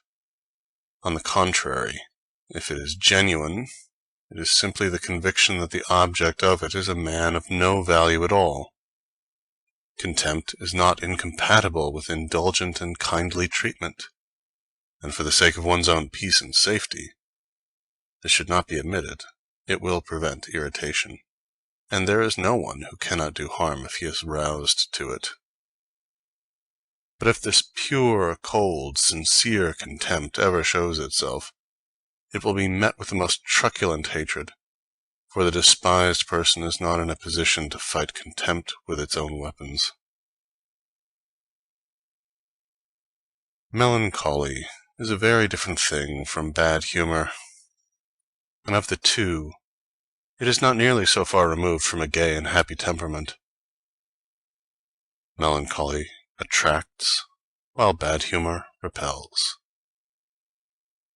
Hypochondria is a species of torment which not only makes us unreasonably cross with the things of the present, not only fills us with groundless anxiety on the score of future misfortunes entirely of our own manufacture, but also leads to unmerited self-reproach for what we have done in the past. Hypochondria shows itself in a perpetual hunting after things that vex and annoy, and then brooding over them. The cause of it is an inward morbid discontent, often coexisting with a naturally restless temperament. In their extreme form, this discontent and this unrest lead to suicide. Any incident, however trivial, that rouses disagreeable emotion leaves an after effect in our mind, which, for the time it lasts, prevents our taking a clear, objective view of the things about us, and tinges all our thoughts, just as a small object held close to the eye limits and distorts our field of vision. What makes people hard-hearted is this, that each man has, or fancies he has, as much as he can bear in his own troubles. Hence, if a man suddenly finds himself in an unusually happy position, it will in most cases result in his being sympathetic and kind. But if he has never been in any other than a happy position, or this becomes his permanent state, the effect of it is often just the contrary. It so far removes him from suffering that he is incapable of feeling any more sympathy with it. So it is that the poor often show themselves more ready to help than the rich. At times it seems as though we both wanted and did not want the same thing, and felt at once glad and sorry about it. For instance, if on some fixed date we are going to be put to a decisive test about anything in which it would be a great advantage to us to come off victorious, we shall be anxious for it to take place at once, and at the same time we shall tremble at the thought of its approach. And if, in the meantime, we hear that, for once in a way, the date has been postponed, we shall experience a feeling both of pleasure and of annoyance, for the news is disappointing, but nevertheless it affords us a momentary relief. It is just the same thing if we are expecting some important letter carrying a definite decision, and it fails to arrive. In such cases, there are really two different motives at work in us, the stronger but more distant of the two being the desire to stand the test and to have the decision given in our favor, and the weaker, which touches us more nearly, the wish to be left for the present in peace and quiet, and accordingly in further enjoyment of the advantage which at any rate attaches to a state of hopeful uncertainty, compared with the possibility that the issue may be unfavorable. In my head there is a permanent opposition party, and whenever I take any step or come to any decision, though I may have given the matter mature consideration, it afterwards attacks what I've done, without, however, being each time necessarily in the right. This is, I suppose, only a form of rectification on the part of the spirit of scrutiny, but it often reproaches me when I do not deserve it. The same thing, no doubt, happens to many others as well. For where is the man who can help thinking that, after all, it were better not to have done something that he did with great deliberation? Quid tam dextra pede concipus ut te conatus, non poeniteat votique paracti. Why is it that common is an expression of contempt, and that uncommon, extraordinary, distinguished, denote approbation? Why is everything that is common contemptible, Common, in its original meaning, denotes that which is peculiar to all men, i.e., shared equally by the whole species, and therefore an inherent part of its nature. Accordingly, if an individual possesses no qualities beyond those which attach to mankind in general, he is a common man. Ordinary is a much milder word, and refers rather to intellectual character, whereas common has more of a moral application. What value can a creature have that is not a whit different from millions of its kind? Millions, do I say? Nay, an infiniture of creatures which, century after century, in never-ending flow, nature sends bubbling up from her inexhaustible springs, as generous with them as the smith with the useless sparks that fly around his anvil. It is obviously quite right that a creature which has no qualities except those of the species should have to confine its claim to an existence entirely within the limits of the species, and live a life conditioned by those limits. In various passages of my works, I have argued that whilst a lower animal possesses nothing more than the generic character of its species, man is the only being which can lay claim to possess an individual character. But in most men, this individual character comes to very little in reality, and they may be almost all ranged under certain classes. Ce sont des espèces. Their thoughts and desires, like their faces, are those of the species, or, at any rate, those of the class to which they belong, and accordingly, they are of a trivial, everyday, common character, and exist by the thousand. You can usually tell beforehand what they are likely to do and say. They have no special stamp or mark to distinguish them. They are like manufactured goods, all of a piece. If, then, their nature is merged in that of the species, how shall their existence go beyond it? The curse of vulgarity puts men on a par with the lower animals by allowing them none but a generic nature, a generic form of existence. Anything that is high or great or noble must then, as a matter of course and by its very nature, stand alone in a world where no better expression can be found to denote what is base and contemptible than that which I have mentioned as in general use, namely, common. Will, as the thing in itself, is the foundation of all being. It is part and parcel of every creature, and the permanent element in everything. Will, then, is that which we possess in common with all men. Nay, with all animals, and even with lower forms of existence. And in so far we are akin to everything, so far that is, as everything is filled to overflowing with will. On the other hand, that which places one being over another and sets differences between man and man is intellect and knowledge. Therefore, in every manifestation of self, we should, as far as possible, give play to the intellect alone, for, as we have seen, the will is the common part of us. Every violent exhibition of will is common and vulgar. In other words, it reduces us to the level of the species. It makes us a mere type and example of it, in that it is just the character of the species that we are showing. So every great fit of anger is something common. Every unrestrained display of joy or of hate or fear. In short, every form of emotion, in other words, every movement of the will, if it's so strong as decidedly to outweigh the intellectual element in consciousness, and to make the man appear as a being that wills rather than knows. In giving way to emotion of this violent kind, the greatest genius puts himself on a level with the commonest son of earth. Contrarily, if a man desires to be absolutely uncommon, in other words, great, he should never allow his consciousness to be taken possession of and dominated by the movement of his will, however much he may be solicited thereto.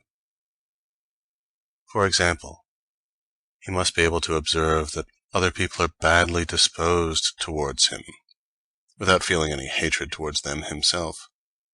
Nay, there is no surer sign of a great mind than that it refuses to notice annoying and insulting expressions, but straightway ascribes them, as it ascribes countless other mistakes, to the defective knowledge of the speaker, and so merely observes without feeling them.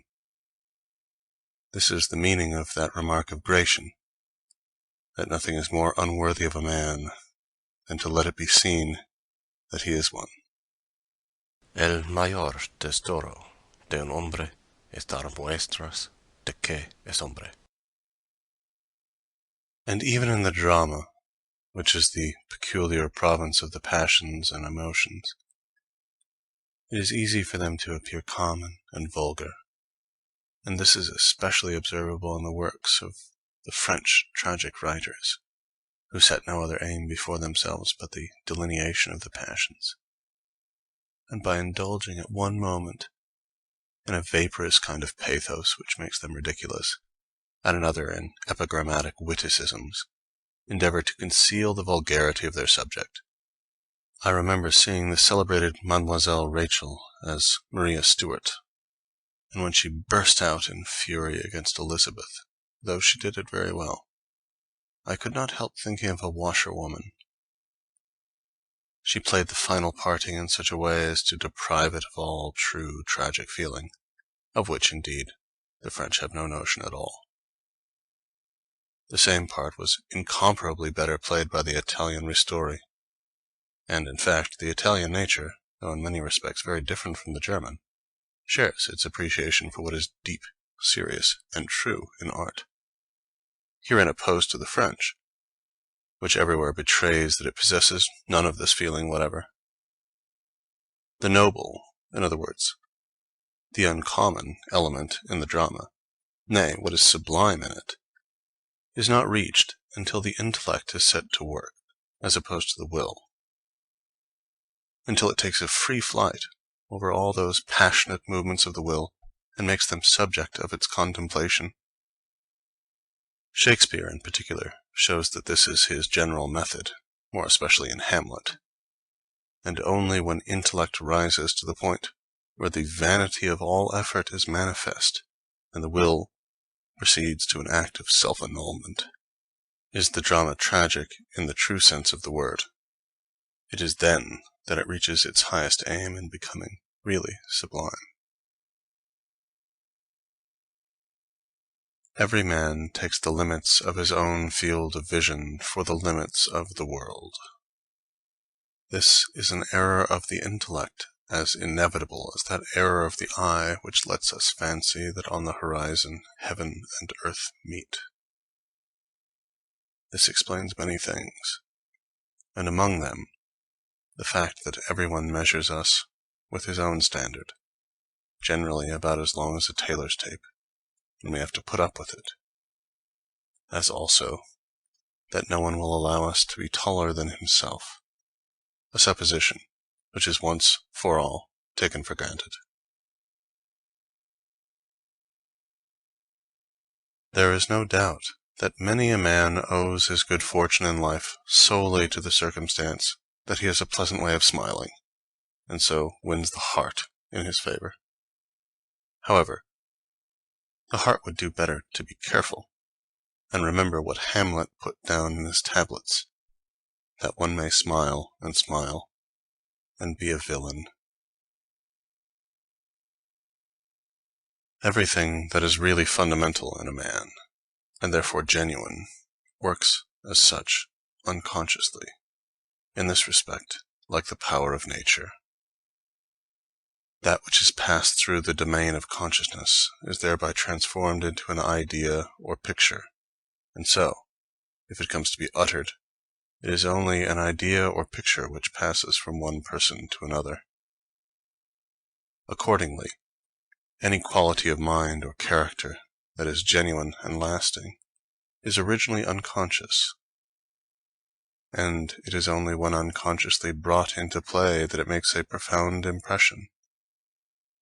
If any like quality is consciously exercised, it means that it has been worked up. It becomes intentional, and therefore matter of affectation, in other words, of deception. If a man does a thing unconsciously, it costs him no trouble. But if he tries to do it by taking trouble, he fails. This applies to the origin of those fundamental ideas which form the pith and marrow of all genuine work. Only that which is innate is genuine and will hold water. And every man who wants to achieve something, whether in practical life, in literature, or in art, must follow the rules without knowing them.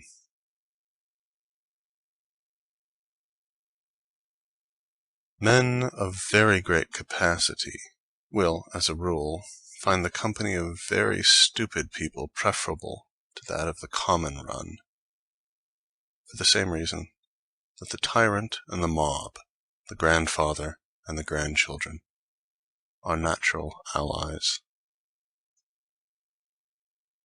That line of Ovid's, Ponaque cum spectant animalia cetera terram, can be applied in its true physical sense to the lower animals alone, but in metaphorical and spiritual sense it is, alas, true of nearly all men as well. All their plans and projects are merged in the desire of physical enjoyment, physical well-being. They may, indeed, have personal interests, often embracing a very varied sphere, but still these latter receive their importance entirely from the relation in which they stand to the former. This is not only proved by their manner of life and the things they say, but it even shows itself in the way they look, the expression of their physiognomy, their gait and gesticulations. Everything about them cries out, in terram prona. It is not to them, it is only to the nobler and more highly endowed natures, men who really think and look about them in the world and form exceptional specimens of humanity, that the next lines are applicable. Os homine sublime dedit coelumque tueri, iusit et iractos, ad sidera tolere vultus. No one knows what capacities for doing and suffering he has in himself, until something comes to rouse them to activity, just as in a pond of still water, lying there like a mirror, there is no sign of the roar and thunder with which it can leap from the precipice, and yet remain what it is, or again, rise high in the air as a fountain. When water is as cold as ice, you can have no idea of the latent warmth contained in it. Why is it that, in spite of all the mirrors in the world, no one really knows what he looks like? A man may call to mind the face of his friend, but not his own. Here, then, is an initial difficulty in the way of applying the maxim, know thyself. This is partly, no doubt, to be explained by the fact that it is physically impossible for a man to see himself in the glass, except with face turned straight towards it and perfectly motionless. Or the expression of the eye, which counts for so much, and really gives its whole character to the face, is to a great extent lost. But coexisting with this physical impossibility, there seems to me to be an ethical impossibility of an analogous nature, and producing the same effect. A man cannot look upon his own reflection as though the person presented there were a stranger to him, and yet this is necessary if he is to take an objective view. In the last resort, an objective view means a deep-rooted feeling on the part of the individual as a moral being, that which he is contemplating is not himself, and unless he can take this point of view, he will not see things in a really true light, which is possible only if he is alive to their actual defects, exactly as they are. Instead of that, when a man sees himself in the glass, something out of his own egotistic nature whispers to him to take care to remember that it is no stranger but himself that he is looking at. And this operates as a noli me tangere, and prevents him from taking an objective view. It seems, indeed, as if, without the leaven of a grain of malice, such a view were impossible. According as a man's mental energy is exerted or relaxed, will life appear to him either so short and petty and fleeting that nothing can possibly matter over which it is worth his while to spend emotion, that nothing really matters, whether it is pleasure or riches or even fame, and that, in whatever way a man may have failed, he cannot have lost much. Or, on the other hand, life will seem so long, so important, so all in all, so momentous, and so full of difficulty, that we have to plunge into it with our whole soul if we are to obtain a share of its goods, make sure of its prizes, and carry out our plans. This latter is the imminent and common view of life. It is what Gratian means when he speaks of the serious way of looking at things, tomar muy de veras el viver.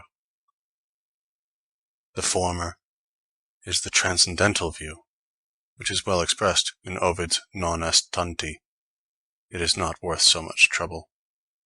Still better, however, by Plato's remark that nothing in human affairs is worth any great anxiety. This condition of mind is due to the intellect having got the upper hand in the domain of consciousness, where, freed from the mere service of the will, it looks upon the phenomena of life objectively, and so cannot fail to gain a clear insight into its vain and futile character. But, in the other condition of mind, will predominates, and the intellect exists only to light it on its way to the attainment of its desires. A man is great or small according as he leans to the one or to the other of these views of life. People of very brilliant ability think little of admitting their errors and weaknesses, or of letting others see them. They look upon them as something for which they have duly paid, and instead of fancying that these weaknesses are a disgrace to them, they consider that they are doing them an honor. This is especially the case when the errors are of the kind that hang together with their qualities, conditionis sine quibus non, or as George Sand said, les défauts de ses vertus. Contrarily, there are people of good character and irreproachable intellectual capacity, who, far from admitting the few little weaknesses they have, conceal them with care, and show themselves very sensitive to any suggestion of their existence. And this, just because their whole merit consists in being free from error and infirmity. If these people are found to have done anything wrong, their reputation immediately suffers. With people of only moderate ability, modesty is mere honesty. But with those who possess great talent, it is hypocrisy. Hence, it is just as becoming in the latter to make no secret of the respect they bear themselves, and no disguise of the fact that they are conscious of unusual power, as it is in the former to be modest. Valerius Maximus gives some very neat examples of this in his chapter on self-confidence, De Fiducia Sui. Not to go to the theatre is like making one's toilet without a mirror. But it is still worse to take a decision without consulting a friend. For a man may have the most excellent judgment in all other matters, and yet go wrong in those which concern himself, because here the will comes in and deranges the intellect at once. Therefore, let a man take counsel of a friend. A doctor can cure everyone but himself. If he falls ill, he sends for a colleague. In all that we do, we wish, more or less, to come to the end. We are impatient to finish, and glad to be done. But the last scene of all, the general end, is something that, as a rule, we wish as far off as may be. Every parting gives a foretaste of death, every coming together again a foretaste of the resurrection. This is why even people who were indifferent to each other rejoice so much if they come together again after 20 or 30 years' separation. Intellects differ from one another in a very real and fundamental way, but no comparison can well be made by merely general observations. It is necessary to come close and to go into details, for the difference that exists cannot be seen from afar, and it is not easy to judge by outward appearances, as in the several cases of education, leisure, and occupation. But even judging by these alone, it must be admitted that many a man has a degree of existence at least 10 times as high as another. In other words, exists 10 times as much. I am not speaking here of savages, whose life is often only 1 degree above that of the apes in their woods. Consider, for instance, a porter in Naples or Venice in the north of Europe. Solicitude for the winter months makes people more thoughtful and therefore reflective. Look at the life he leads, from its beginning to its end, driven by poverty, living on his physical strength, meeting the needs of every day, nay, of every hour, by hard work, great effort, constant tumult, want in all its forms. No care for the morrow, his only comfort rest after exhaustion, continuous quarreling, not a moment free for reflection.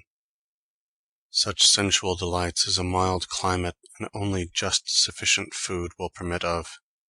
And then, finally, as the metaphysical element, the crass superstition of his church, the whole forming a matter of life with only a low degree of consciousness, where a man hustles, or rather is hustled, through his existence. This restless and confused dream forms the life of how many millions? Such men think only just so much as is necessary to carry out their will for the moment. They never reflect upon their life as a connected whole, let alone, then, upon existence in general. To a certain extent, they may be said to exist without really knowing it. The existence of the mobsman, or the slave who lives on in this unthinking way, stands very much nearer than ours to that of the brute, which is confined entirely to the present moment. But, for that very reason, it has also less of pain in it than ours. Nay, since all pleasure is in its nature negative, that is to say, consists in freedom from some form of misery or need, the constant and rapid interchange between setting about something and getting it done, which is the permanent accompaniment of the work they do, and then again the augmented form which this takes when they go from work to rest and the satisfaction of their needs, all this gives them a constant source of enjoyment, and the fact that it is much commoner to see happy faces amongst the poor than amongst the rich is a sure proof that it is used to good advantage. Passing from this kind of man, consider next the sober, sensible merchant, who leads a life of speculation, thinks long over his plans and carries them out with great care, founds a house and provides for his wife, his children, and descendants, takes his share, too, in the life of a community. It is obvious that a man like this has a much higher degree of consciousness than the former, and so his existence has a higher degree of reality. Then look at the man of learning, who investigates, it may be, the history of the past. He will have reached the point at which a man becomes conscious of existence as a whole, sees beyond the period of his own life, beyond his own personal interests, thinking over the whole course of the world's history. Then, finally, look at the poet or the philosopher, in whom reflection has reached such a height that instead of being drawn on to investigate any one particular phenomenon of existence, he stands in amazement before existence itself, this great sphinx, and makes it his problem. In him, consciousness has reached the degree of clearness at which it embraces the world itself. His intellect has completely abandoned its function as the servant of his will, and now holds the world before him, and the world calls upon him much more to examine and consider it than to play a part in it himself. If, then, the degree of consciousness is the degree of reality, such a man will be said to exist most of all, and there will be sense and significance in so describing him. Between the two extremes here sketched and the intervening stages, everyone will be able to find the place at which he himself stands. We know that man is in general superior to all other animals, and this is also the case in his capacity for being trained. Mohammedans are trained to pray with their faces turned towards Mecca 5 times a day, and they never fail to do it. Christians are trained to cross themselves on certain occasions, to bow, and so on. Indeed, it may be said that religion is the chef d'oeuvre of the art of training, because it trains people in the way they shall think. And, as is well known, you cannot begin the process too early. There is no absurdity so palpable but that it may be firmly planted in the human head if you only begin to inculcate it before the age of 5, by constantly repeating it with an air of great solemnity. For as in the case of animals, so in that of men, training is successful only when you begin in early youth. Noblemen and gentlemen are trained to hold nothing sacred but their word of honor, to maintain a zealous, rigid, and unshaken belief in the ridiculous code of chivalry, and if they are called upon to do so, to seal their belief by dying for it, and seriously to regard a king as a being of a higher order. Again, our expressions of politeness, the compliments we make, in particular the respectful attentions we pay to ladies, are a matter of training, as also our esteem for good birth, rank, titles, and so on. Of the same character is the resentment we feel at any insult directed against us, and the measure of this resentment may be exactly determined by the nature of the insult. An Englishman, for instance, thinks it a deadly insult to be told that he is no gentleman, or still worse, that he is a liar. A Frenchman has the same feeling if you call him a coward, and a German if you say he is stupid. There are many persons who are trained to be strictly honorable in regard to one particular matter, while they have little honor to boast of in anything else. Many a man, for instance, will not steal your money, but he will lay hands on everything of yours that he can enjoy without having to pay for it. A man of business will often deceive you without the slightest scruple, but he will absolutely refuse to commit a theft. Imagination is strong in a man when that particular function of the brain which enables him to observe is roused to activity without any necessary excitement of the senses. Accordingly, we find that imagination is active just in proportion as our senses are not excited by external objects. A long period of solitude, whether in prison or in a sick room, quiet, twilight, darkness, these are the things that promote its activity, and under their influence it comes into play of itself. On the other hand, when a great deal of material is presented to our faculties of observation, as happens on a journey, or in the hurly-burly of the world, or again, in broad daylight, the imagination is idle, and even though call may be made upon it, refuses to become active, as though it understood that that was not its proper time. However, if the imagination is to yield any real product, it must have received a great deal of material from the external world. This is the only way in which its storehouse can be filled. The fantasy is nourished much in the same way as the body, which is least capable of any work and enjoys doing nothing just in the very moment when it receives its food which it has to digest. And yet it is to this very food that it owes the power which it afterwards puts forth at the right time. Opinion is like a pendulum, and obeys the same law. If it goes past the center of gravity on one side, it must go a like distance on the other, and it is only after a certain time that it finds the true point at which it can remain at rest. By a process of contradiction, distance in space makes things look small, and therefore free from defect. This is why a landscape looks so much better in a contracting mirror or in a camera obscura than it is in reality. The same effect is produced by distance in time. The scenes and events of long ago and the persons who took part in them were a charming aspect to the eye of memory, which sees only the outlines and takes no note of disagreeable details. The present enjoys no such advantage, and so it always seems defective. And again, as regards space, small objects close to us look big, and if they are very close, we may be able to see nothing else. But when we go a little way off, they become minute and invisible. It is the same way again as regards time.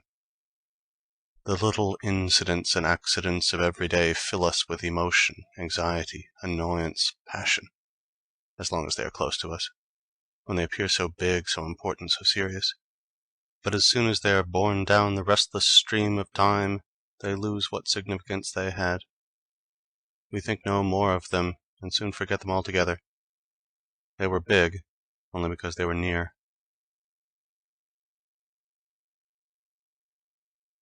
Joy and sorrow are not ideas of the mind, but affectations of the will, and so they do not lie in the domain of memory. We cannot recall our joys and sorrows, by which I mean that we cannot renew them. We can recall only the ideas that accompanied them, and in particular, the things we were led to say, and these form a gauge of our feelings at the time. Hence, our memory of joys and sorrows is always imperfect, and they become a matter of indifference to us as soon as they are over. This explains the vanity of the attempt, which we sometimes make, to revive the pleasures and the pains of the past. Pleasure and pain are essentially an affair of the will, and the will, as such, is not possessed of memory, which is a function of the intellect. And this, in its turn, gives out and takes in nothing but thoughts and ideas, which are not here in question. It is a curious fact that in bad days we can very vividly recall the good time that is now no more, but that in good days we have only a very cold and imperfect memory of the bad. We have a much better memory of actual objects or pictures than for mere ideas. Hence, a good imagination makes it easier to learn languages, for by its aid, the new word is at once united with the actual object to which it refers, whereas, if there is no imagination, it is simply put on a parallel with the equivalent word in the mother tongue. Mnemonics should not only mean the art of keeping something indirectly in the memory by the use of some direct pun or witticism.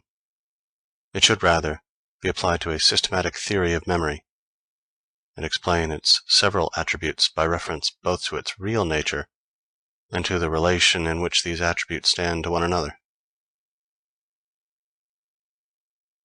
There are moments in life when our senses obtain a higher and rarer degree of clearness, apart from any particular occasion for it in the nature of our surroundings, and explicable rather on physiological grounds alone, as the result of some enhanced state of susceptibility working from within outwards.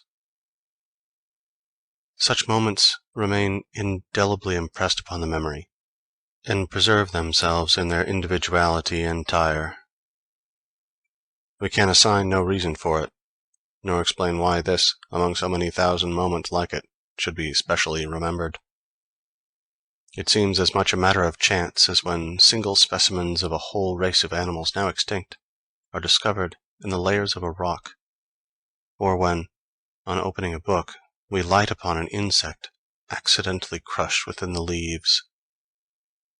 Memories of this kind are always sweet and pleasant. It occasionally happens that, for no particular reason, long forgotten scenes suddenly start up in the memory. This may in many cases be due to the action of some hardly perceptible odor which accompanied those scenes and now recurs exactly same as before.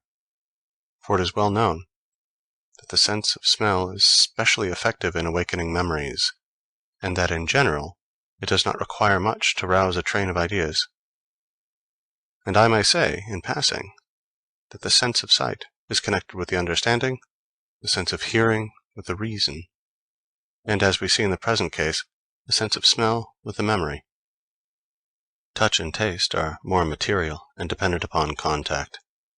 They have no ideal side.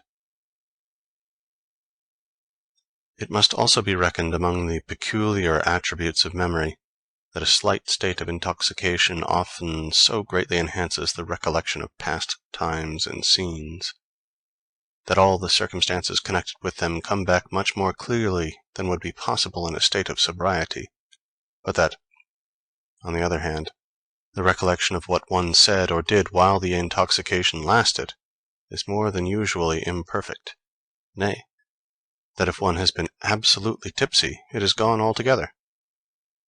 We may say, then, that whilst intoxication enhances the memory for what is past, it allows it to remember little of the present.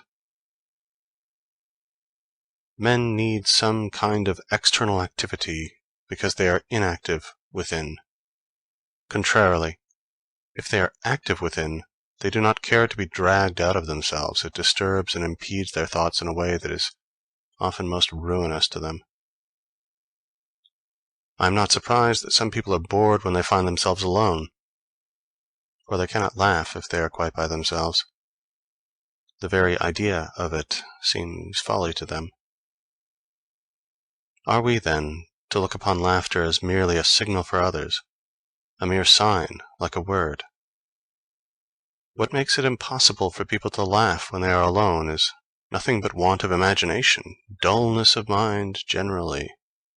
Anastasia kai bradutes tsukes, as Theophrastus has it. The lower animals never laugh, either alone or in company. Myson, the misanthropist, was once surprised by one of these people as he was laughing to himself. "Why do you laugh?" he asked.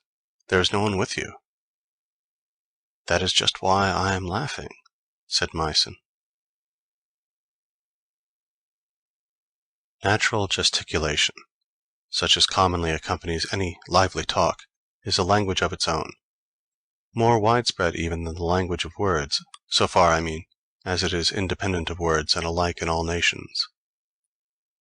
It is true that nations make use of it in proportion as they are vivacious, and that, in particular cases, amongst the Italians for instance, it is supplemented by certain peculiar gestures which are merely conventional, and therefore possessed of nothing more than a local value.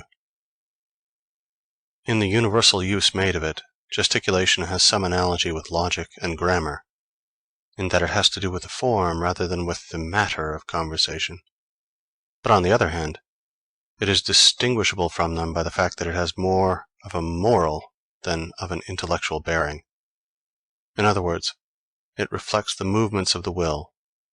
As an accompaniment of conversation, it is like the bass of a melody, and if, as in music, it keeps true to the progress of the treble, it serves to heighten the effect. In a conversation, the gesture depends upon the form in which the subject matter is conveyed, and it is interesting to observe that, whatever that subject matter may be, with a recurrence of the form, the very same gesture is repeated. So if I happen to see, from my window say, two persons carrying on a lively conversation without my being able to catch a word, I can, nevertheless, understand the general nature of it perfectly well. I mean, the kind of thing that is being said and the form it takes. There is no mistake about it. The speaker is arguing about something, advancing his reasons, then limiting their application, then driving them home and drawing the conclusion in triumph.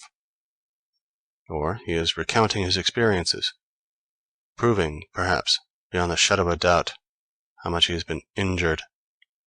but bringing the clearest and most damning evidence to show that his opponents were foolish and obstinate people who would not be convinced. Or else, he is telling of the splendid plan he laid and how he carried it to a successful issue, or perhaps failed because the luck was against him. Or, it may be, he is saying that he was completely at a loss to know what to do, or that he was quick in seeing some traps set for him, and that by insisting on his rights, or by applying a little force, he succeeded in frustrating and punishing his enemies, and so on, in hundreds of cases of a similar kind. Strictly speaking, however, what I get from gesticulation alone is an abstract notion of the essential drift of what is being said, and that, too, whether I judge from a moral or an intellectual point of view. It is the quintessence, the true substance of the conversation, and this remains identical, no matter what may have given rise to the conversation, or what it may be about. The relation between the two being that of a general idea or class name to the individuals which it covers. As I have said, the most interesting and amusing part of the matter is the complete identity and solidarity of the gestures used to denote the same set of circumstances, even though by people of very different temperament, so that the gestures become exactly like words of a language, alike for everyone, and subject only to such small modifications as depend upon variety of accent and education. And yet, there can be no doubt but that these standing gestures, which everyone uses, are the result of no convention or collusion. They are original and innate, a true language of nature, consolidated, it may be, by imitation and the influence of custom. It is well known that it is part of an actor's duty to make a careful study of gesture, and the same thing is true, to a somewhat smaller degree, of a public speaker. This study must consist chiefly in watching others and imitating their movements, for there are no abstract rules fairly applicable to the matter, with the exception of some very general leading principles, such as, to take an example, that the gesture must not follow the word, but rather come immediately before it, by way of announcing its approach and attracting the hearer's attention. Englishmen entertain a peculiar contempt for gesticulation, and look upon it as something vulgar and undignified. This seems to me a silly prejudice on their part, and the outcome of their general prudery. For here we have a language which nature has given to everyone, and which everyone understands, and to do away with and forbid it for no better reason than that it is opposed to that much lauded thing, gentlemanly feeling, is a very questionable proceeding. End Chapter 5. Chapter 6. On Education. The human intellect is said to be so constituted that general ideas arise by abstraction from particular observations, and therefore come after them in point of time. If this is what actually occurs, as happens in the case of a man who has to depend solely upon his own experience for what he learns, who has no teacher and no book, such a man knows quite well which of his particular observations belong to and are represented by each of his general ideas. He has a perfect acquaintance with both sides of his experience, and accordingly he treats everything that comes in his way from a right standpoint. This might be called the natural method of education.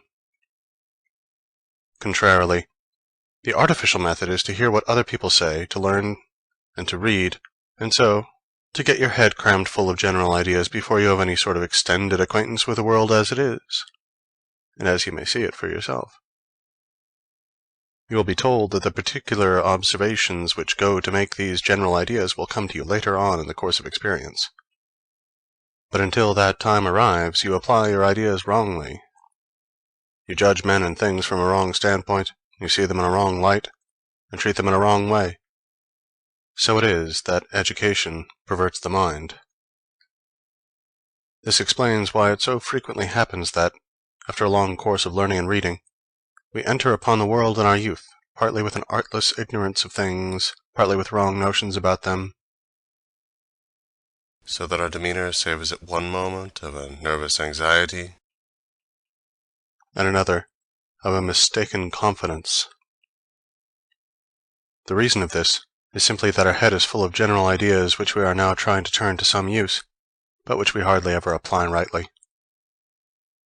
This is the result of acting in direct opposition to the natural development of the mind by obtaining general ideas first, and particular observations last. It is putting the cart before the horse. Instead of developing the child's own faculties of discernment and teaching it to judge and think for itself, the teacher uses all his energies to stuff its head full of the ready-made thoughts of other people. The mistaken views of life, which spring from a false application of general ideas, have afterwards to be corrected by long years of experience, and it is seldom that they are wholly corrected. This is why so few men of learning are possessed of common sense, such as is often to be met with in people who have had no instruction at all. To acquire a knowledge of the world might be defined as the aim of all education, and it follows from what I have said that special stress should be laid upon beginning to acquire this knowledge at the right end. As I have shown, this means in the main that the particular observation of a thing shall precede the general idea of it. Further, that narrow and circumscribed ideas shall come before ideas of a wide range. It means, therefore, that the whole system of education shall follow in the steps that must have been taken by the ideas themselves in the course of their formation. But whenever any of these steps are skipped or left out, the instruction is defective and the ideas obtained are false. And finally, a distorted view of the world arises, peculiar to the individual himself. A view such as almost everyone entertains for some time, and most men for as long as they live. No one can look into his own mind without seeing that it was only after reaching a very mature age, and in some cases when he least expected it, that he came to a right understanding, or a clear view of many matters in his life, that, after all, were not very difficult or complicated. Up till then, there were points in his knowledge of the world which were still obscure, due to his having skipped some particular lesson in those early days of his education, whatever it may have been like, whether artificial or conventional, or of that natural kind which is based upon individual experience. It follows that an attempt should be made to find out the strictly natural course of knowledge, so that education may proceed methodically by keeping to it, and that children may become acquainted with the ways of the world without getting wrong ideas into their head, which very often cannot be got out again. If this plan were adopted, special care would have to be taken to prevent children from using words without clearly understanding their meaning and application. The fatal tendency to be satisfied with words instead of trying to understand things, to learn phrases by heart so that they may prove a refuge in time of need, exists as a rule, even in children, and the tendency lasts on into manhood, making the knowledge of many learned persons to consist in mere verbiage. However, the main endeavor must always be to let particular observations precede general ideas, and not vice versa, as is usually and unfortunately the case. As though a child should come feet foremost into the world, or a verse be begun by writing down the rhyme. The ordinary method is to imprint ideas and opinions, in the strict sense of the word, prejudices, on the mind of the child, before it has had any but very few particular observations. It is thus that he afterwards comes to view the world and gather experience through the medium of those ready-made ideas, rather than to let his ideas be formed for him out of his own experience of life, as they ought to be. A man sees a great many things when he looks at the world for himself, and he sees them from many sides. But this method of learning is not nearly so short or so quick as the method which employs abstract ideas and makes hasty generalizations about everything. Experience, therefore, will be a long time in correcting preconceived ideas, or perhaps never bring its task to an end, for wherever a man finds that the aspect of things seems to contradict the general ideas he has formed, he will begin by rejecting the evidence it offers as partial and one-sided.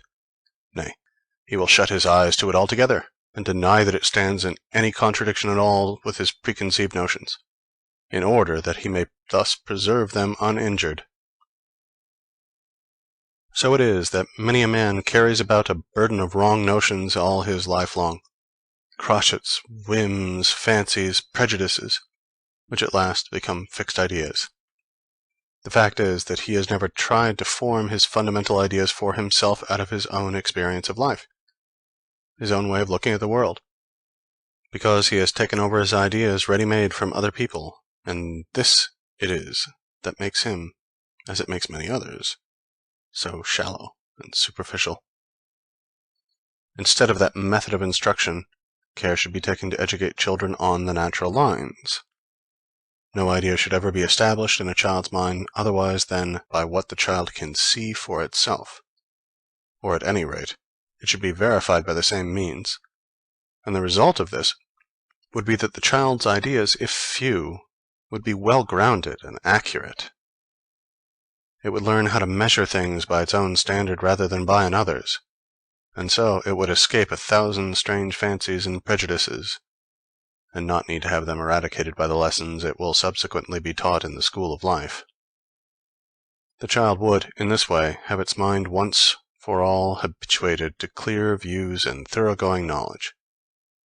It would use its own judgment and take an unbiased estimate of things. And, in general, children should not form their notions of what life is like from the copy before they have learned it from the original, to whatever aspect of it their attention may be directed. Instead, therefore, of hastening to place books, and books alone, in their hands, let them be made acquainted step by step with things, with the actual circumstances of human life. And above all, let care be taken to bring them to a clear and objective view of the world as it is, to educate them always to derive their ideas directly from real life and to shape them in conformity with it, not to fetch them from other sources, such as books, fairy tales, or what people say, and to apply them ready-made to real life. For this will mean that their heads are full of wrong notions, and that they will either see things in a false light or try in vain to remodel the world to suit their views, and so enter upon false paths, and that, too, whether they are only constructing theories of life or engaged in the actual business of it. It is incredible how much harm is done when the seeds of wrong notion are laid in the mind in those early years, later on to bear a crop of prejudice. For the subsequent lessons, which are learned from real life in the world, have to be devoted mainly to their extirpation. To unlearn the evil was the answer, according to Diogenes Laertius, Antisthenes gave when he was asked what branch of knowledge was most necessary, and we can see what he meant. No child under the age of 15 should receive instruction in subjects which may possibly be the vehicle of serious error, such as philosophy, religion, or any other branch of knowledge where it is necessary to take large views, because wrong notions imbibed early can seldom be rooted out, and of all the intellectual faculties, judgment is the last one to arrive at maturity. The child should give its attention either to subjects where no error is possible at all, such as mathematics, or to those in which there is no particular danger in making a mistake, such as languages, natural science, history, and so on. And in general, the branches of knowledge which are to be studied at any period of life should be such as the mind is equal to at that period and can perfectly understand. Childhood and youth form the time for collecting materials, for getting a special and thorough knowledge of the individual and particular things. In those years it is too early to form views on a large scale, and ultimate explanations must be put off to a later date. The faculty of judgment, which cannot come into play without mature experience, should be left to itself, and care should be taken not to anticipate its action by inculcating prejudice, which will paralyze it forever. On the other hand, the memory should be specially taxed in youth, since it is then that it is strongest and most tenacious. But in choosing the things that should be committed to memory, the utmost care and forethought must be exercised, as lessons well learnt in youth are never forgotten. This precious soil must therefore be cultivated so as to bear as much fruit as possible. If you think how deeply rooted in your memory are those persons whom you knew in the first 12 years of your life, how indelible the impression made upon you by the events of those years, how clear your recollection of most of the things that happened to you then, most of what was told or taught you, it will seem a natural thing to take the susceptibility and tenacity of the mind at that period as the groundwork of education. This may be done by a strict observance of method and a systematic regulation of the impressions which the mind is to receive. But the years of youth allotted to a man are short, and memory is, in general, bound within narrow limits, still more so, the memory of any one individual. Since this is the case, it is all important to fill the memory with what is essential and material in any branch of knowledge, to the exclusion of everything else. The decision as to what is essential and material should rest with the masterminds in every department of thought. Their choice should be made after the most mature deliberation, and the outcome of it fixed and determined. Such a choice would have to proceed by sifting the things which it is necessary and important for a man to know in general, and then necessary and important for him to know in any particular business or calling. Knowledge of the first kind would have to be classified after an encyclopedic fashion in graduated courses, adapted to the degree of general culture which a man may be expected to have in the circumstances in which he is placed, beginning with a course limited to the necessary requirements of primary education and extending upwards to the subjects treated in all of the branches of philosophical thought. The regulation of the second kind of knowledge would be left to those who had shown genuine mastery in the several departments into which it is divided, and the whole system would provide an elaborate rule or canon for intellectual education, which would, of course, have to be revised every 10 years. Some such arrangement as this would employ the youthful power of the memory to best advantage, and supply excellent working material to the faculty of judgment when it made its appearance later on. A man's knowledge may be said to be mature; in other words, it has reached the most complete state of perfection to which he, as an individual, is capable of bringing it, when an exact correspondence is established between the whole of his abstract ideas and the things he has actually perceived for himself. This will mean that each of his abstract ideas rests, directly or indirectly, upon a basis of observation, which alone endows it with any real value, and also that he is able to place every observation he makes under the right abstract idea which belongs to it. Maturity is the work of experience alone, and therefore it requires time. The knowledge we derive from our own observation is usually distinct from that which we acquire through the medium of abstract ideas, the one coming to us in the natural way, the other by what people tell us, and the course of instruction we receive, whether it is good or bad. The result is that in youth there is generally very little agreement or correspondence between our abstract ideas, which are merely phrases in the mind, and that real knowledge which we have obtained by our own observation. It is only later on that a gradual approach takes place between these two kinds of knowledge, accompanied by a mutual correction of error, and knowledge is not mature until this coalition is accomplished. This maturity or perfection of knowledge is something quite independent of another kind of perfection, which may be of a high or a low order. The perfection, I mean, to which a man may bring his own individual faculties, which is measured not by any correspondence between the two kinds of knowledge, but by the degree of intensity which each kind attains. For the practical man, the most needful thing is to acquire an accurate and profound knowledge of the ways of the world. But this, though the most needful, is also the most wearisome of all studies, as a man may reach a great age without coming to the end of his task. Whereas in the domain of the sciences he masters the more important facts when he is still young. In acquiring that knowledge of the world, it is while he is a novice, namely in boyhood and in youth, that the first and hardest lessons are put before him. But it often happens that even in later years there is still a great deal to be learned. The study is difficult enough in itself, but the difficulty is doubled by novels, which represent a state of things in life and the world, such as, in fact, does not exist. Youth is credulous and accepts these views of life, which then become part and parcel of the mind, so that instead of merely negative condition of ignorance, you have positive error, a whole tissue of false notions to start with. And at a later date, these actually spoil the schooling of experience, and put a wrong construction on the lessons it teaches. If before this The youth had no light at all to guide him. He is now misled by a will-o'-the-wisp. Still more often is this the case with a girl. They have both had a false view of things foisted on them by reading novels, and expectations have been aroused which can never be fulfilled. This generally exercises a baneful influence on their whole life. In this respect, those whose youth has allowed them no time or opportunity for reading novels, those who work with their hands and the like, are in a position of decided advantage. There are a few novels to which this reproach cannot be addressed, nay, which have an effect the contrary of bad.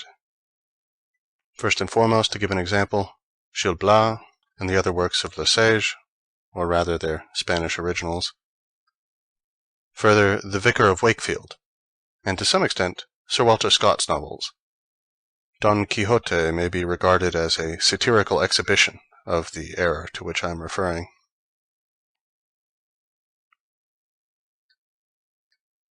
End Chapter 6. Chapter 7. Of Women. Schiller's poem in honor of women, Würde der Frauen, is the result of much careful thought, and it appeals to the reader by its antithetic style and its use of contrast. But as an expression of the true praise which should be accorded to them, it is, I think, inferior to these few words of Joyce. Without women, the beginning of our life would be helpless, the middle devoid of pleasure, and the end of consolation. The same thing is more feelingly expressed by Byron in Sardanapalus. The very first of human life must spring from woman's breast. Your first small words are taught you from her lips. Your first tears quenched by her, and your last sighs, too often, breathed out in a woman's hearing, when men have shrunk from the ignoble care of watching the last hour of him who led them. Act 1, Scene 2. These two passages indicate the right standpoint for the appreciation of women. You need only look at the way in which she is formed to see that woman is not meant to undergo great labor, whether of the mind or of the body. She pays the debt of life not by what she does, but by what she suffers, by the pains of childbearing and the care for the child, and by submission to her husband, to whom she should be a patient and cheering companion. The keenest sorrows and joys are not for her, nor is she called upon to display a great deal of strength. The current of her life should be more gentle, peaceful, and trivial than man's, without being essentially happier or unhappier. Women are directly fitted for acting as the nurses and teachers of our early childhood, by the fact that they are themselves childish, frivolous, and short-sighted. In a word, they are big children all their life long, a kind of intermediate stage between the child and the full-grown man, who is man in the strict sense of the word. See how a girl will fondle a child for days together, dance with it and sing to it, and then think what a man, with the best will in the world, could do if he were put in her place. With young girls, nature seems to have had in view what, in the language of drama, is called a striking effect, as for a few years she dowers them with a wealth of beauty and is lavish in her gift of charm, at the expense of all the rest of their life, so that during those years they may capture the fantasy of some man to such a degree that he is hurried away into undertaking the honorable care of them, in some form or another, as long as they live, a step for which there would not appear to be any sufficient warranty if reason alone directed his thoughts. Accordingly, nature has equipped woman, as she does all her creatures, with the weapons and implements requisite for the safeguarding of her existence, and for just as long as it is necessary for her to have them. Here, as elsewhere, nature proceeds with her usual economy, for just as the female ant, after fecundation, loses her wings, which are then superfluous, nay, actually a danger to the business of breeding, so, after giving birth to one or two children, a woman generally loses her beauty, probably indeed for similar reasons. And so we find that young girls, in their hearts, look upon domestic affairs or work of any kind as of secondary importance, if not actually as a mere jest. The only business that really claims their earnest attention is love, making conquests and everything connected with this, dress, dancing, and so on. A nobler and more perfect a thing is, the later and slower it is in arriving at maturity. A man reaches the maturity of his reasoning powers and mental faculties hardly before the age of 28. A woman at 18. And then, too, in the case of woman, it is only reason of a sort, very niggard in its dimensions.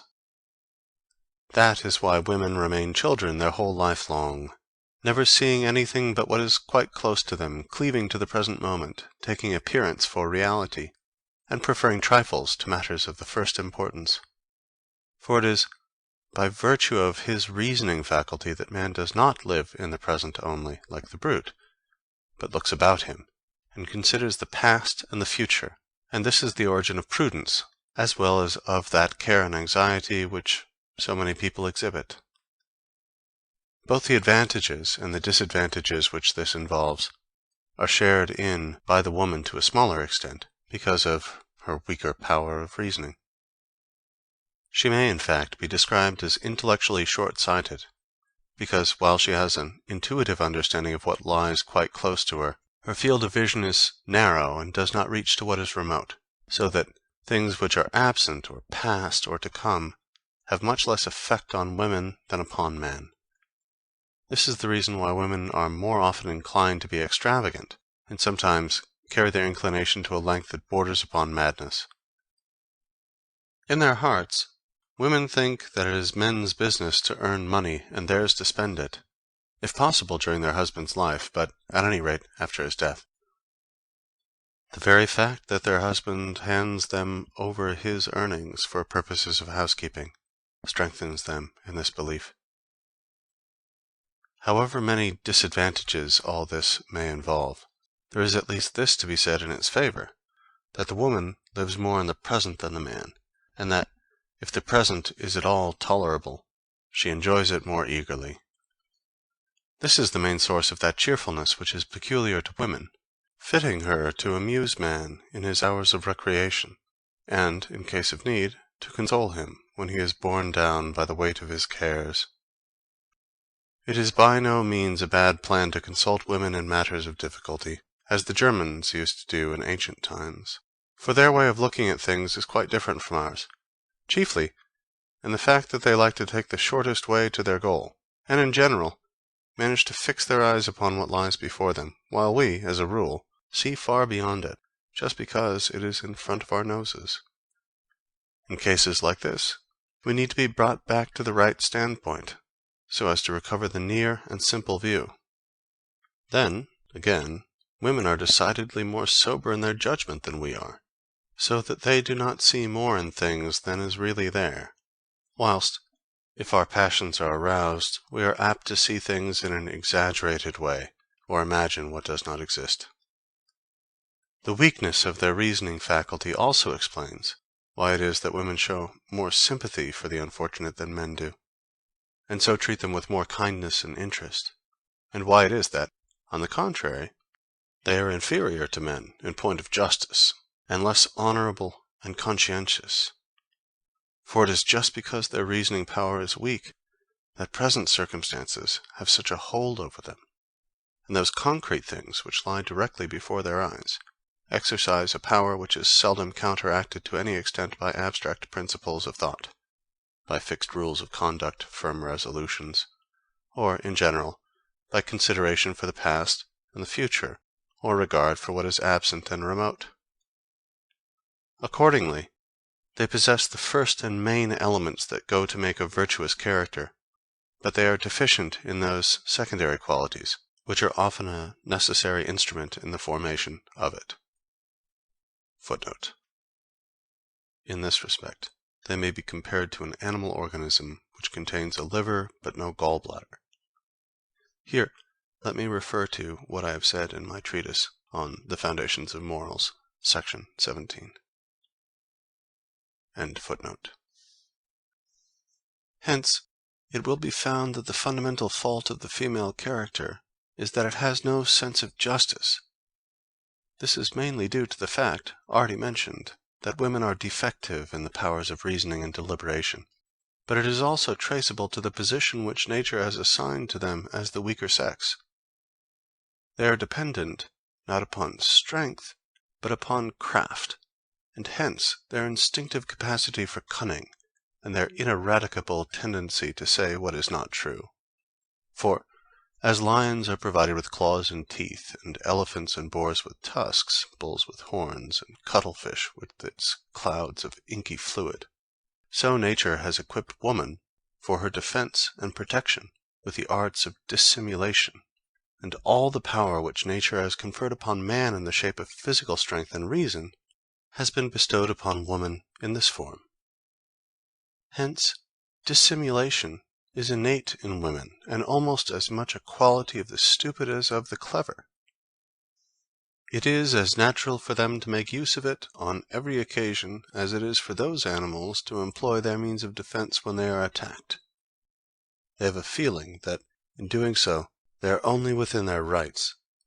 Therefore, a woman who is perfectly truthful and not given to dissimulation is perhaps an impossibility, and for this very reason, they are so quick at seeing through dissimulation in others, that it is not a wise thing to attempt it with them. But this fundamental defect which I have stated, with all that it entails, gives rise to falsity, faithlessness, treachery, ingratitude, and so on.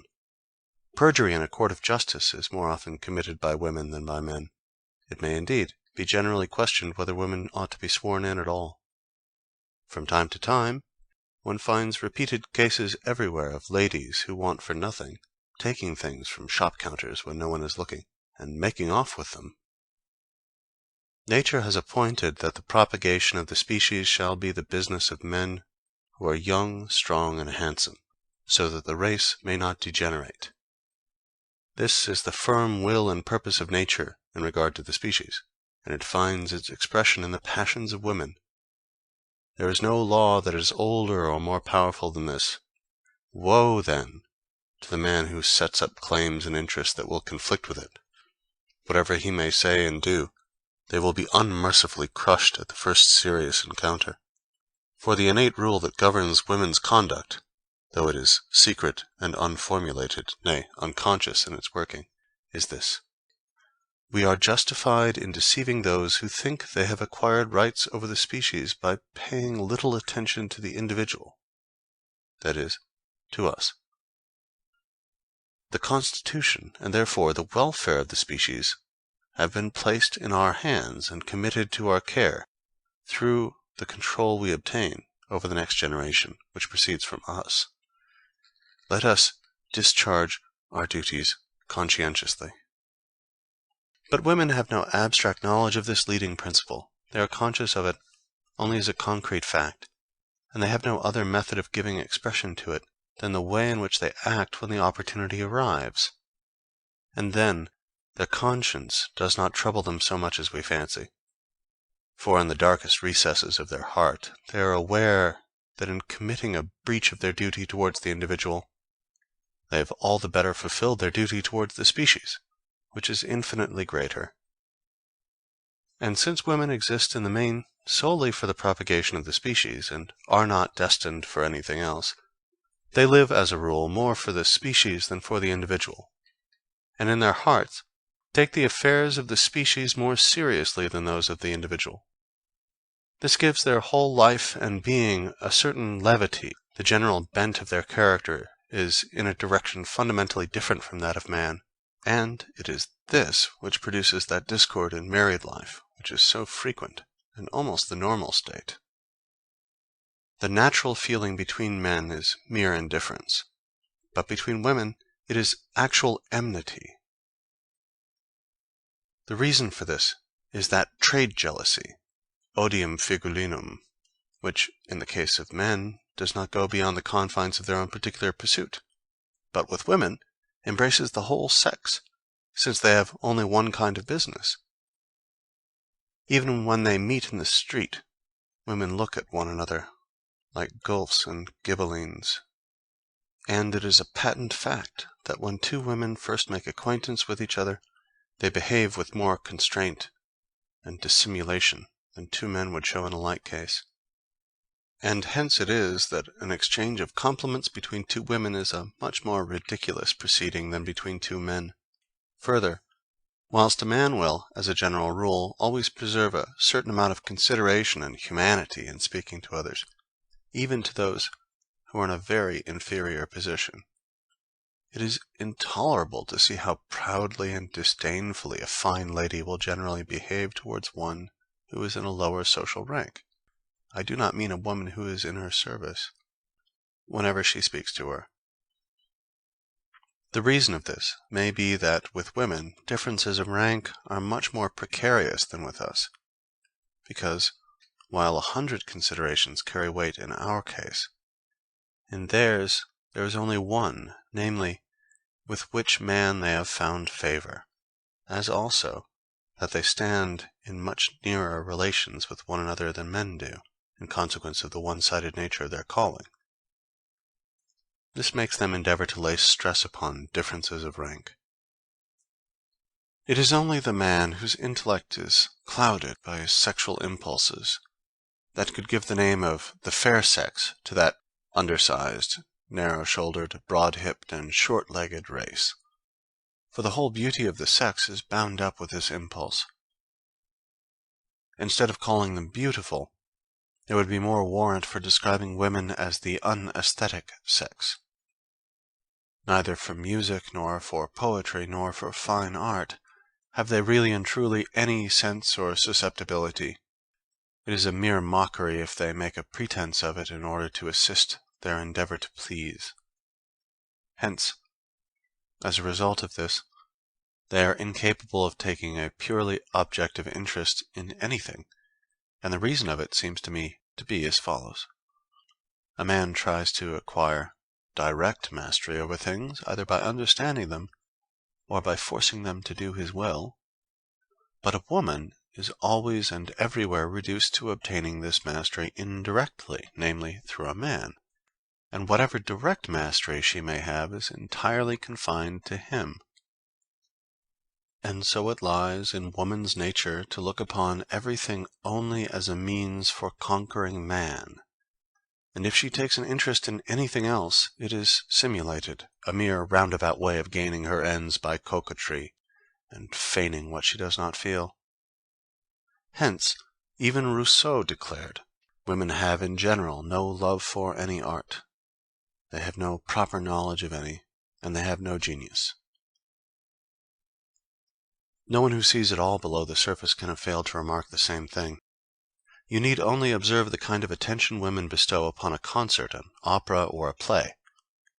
The childish simplicity, for example, with which they keep on chattering during the finest passages in the greatest masterpieces. If it is true that the Greeks excluded women from their theaters, they were quite right in what they did. At any rate, you would have been able to hear what was said upon the stage. In our day, besides, or in lieu of saying, "Let a woman keep silence in the church," it would be much to the point to say, "Let a woman keep silence in the theater." This might perhaps be put up in big letters on the curtain. And you cannot expect anything else of women if you consider that the most distinguished intellects among the whole sex have never managed to produce a single achievement in the fine arts that is really great, genuine, and original, or given to the world any work of permanent value in any sphere. This is most strikingly shown in regard to painting, where mastery of technique is at least as much within their power as within ours, and hence they are diligent in cultivating it, but still they have not a single great painting to boast of, just because they are deficient in that objectivity of mind which is so directly indispensable in painting. They never get beyond a subjective point of view.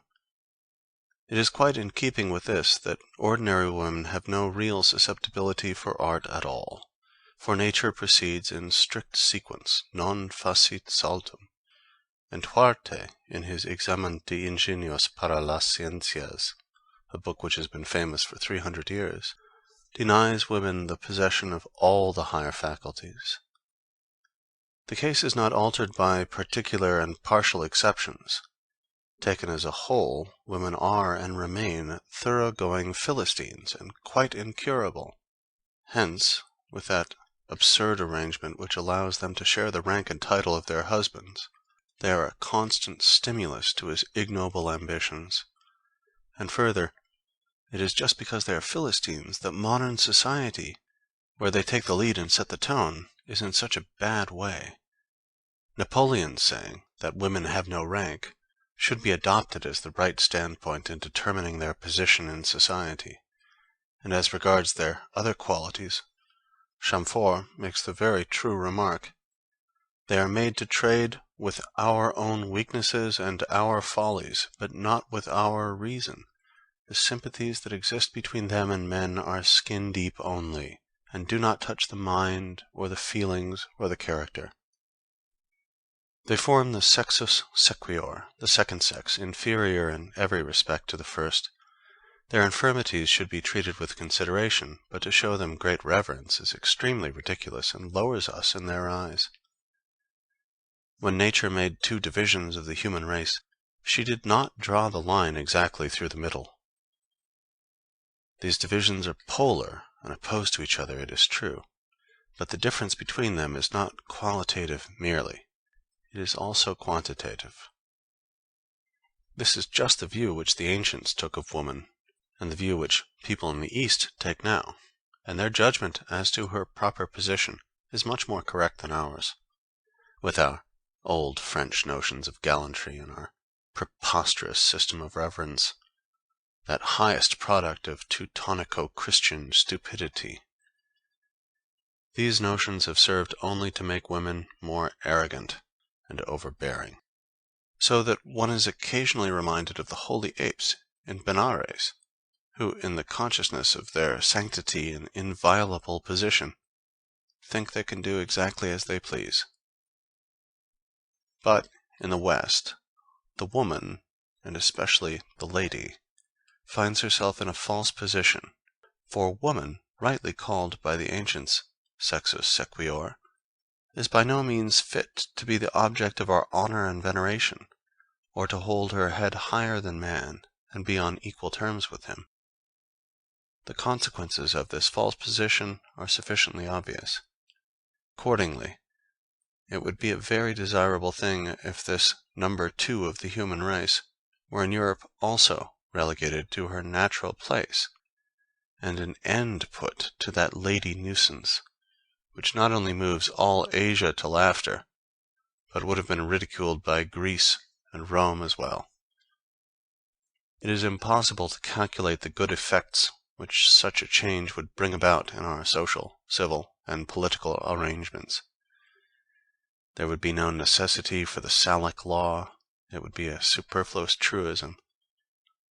In Europe, the lady, strictly so called, is a being who should not exist at all.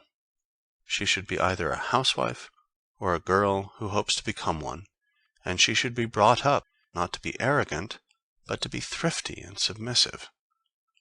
It is just because there are such people as ladies in Europe that the women of the lower classes, that is to say, the great majority of the sex, are much more unhappy than they are in the East.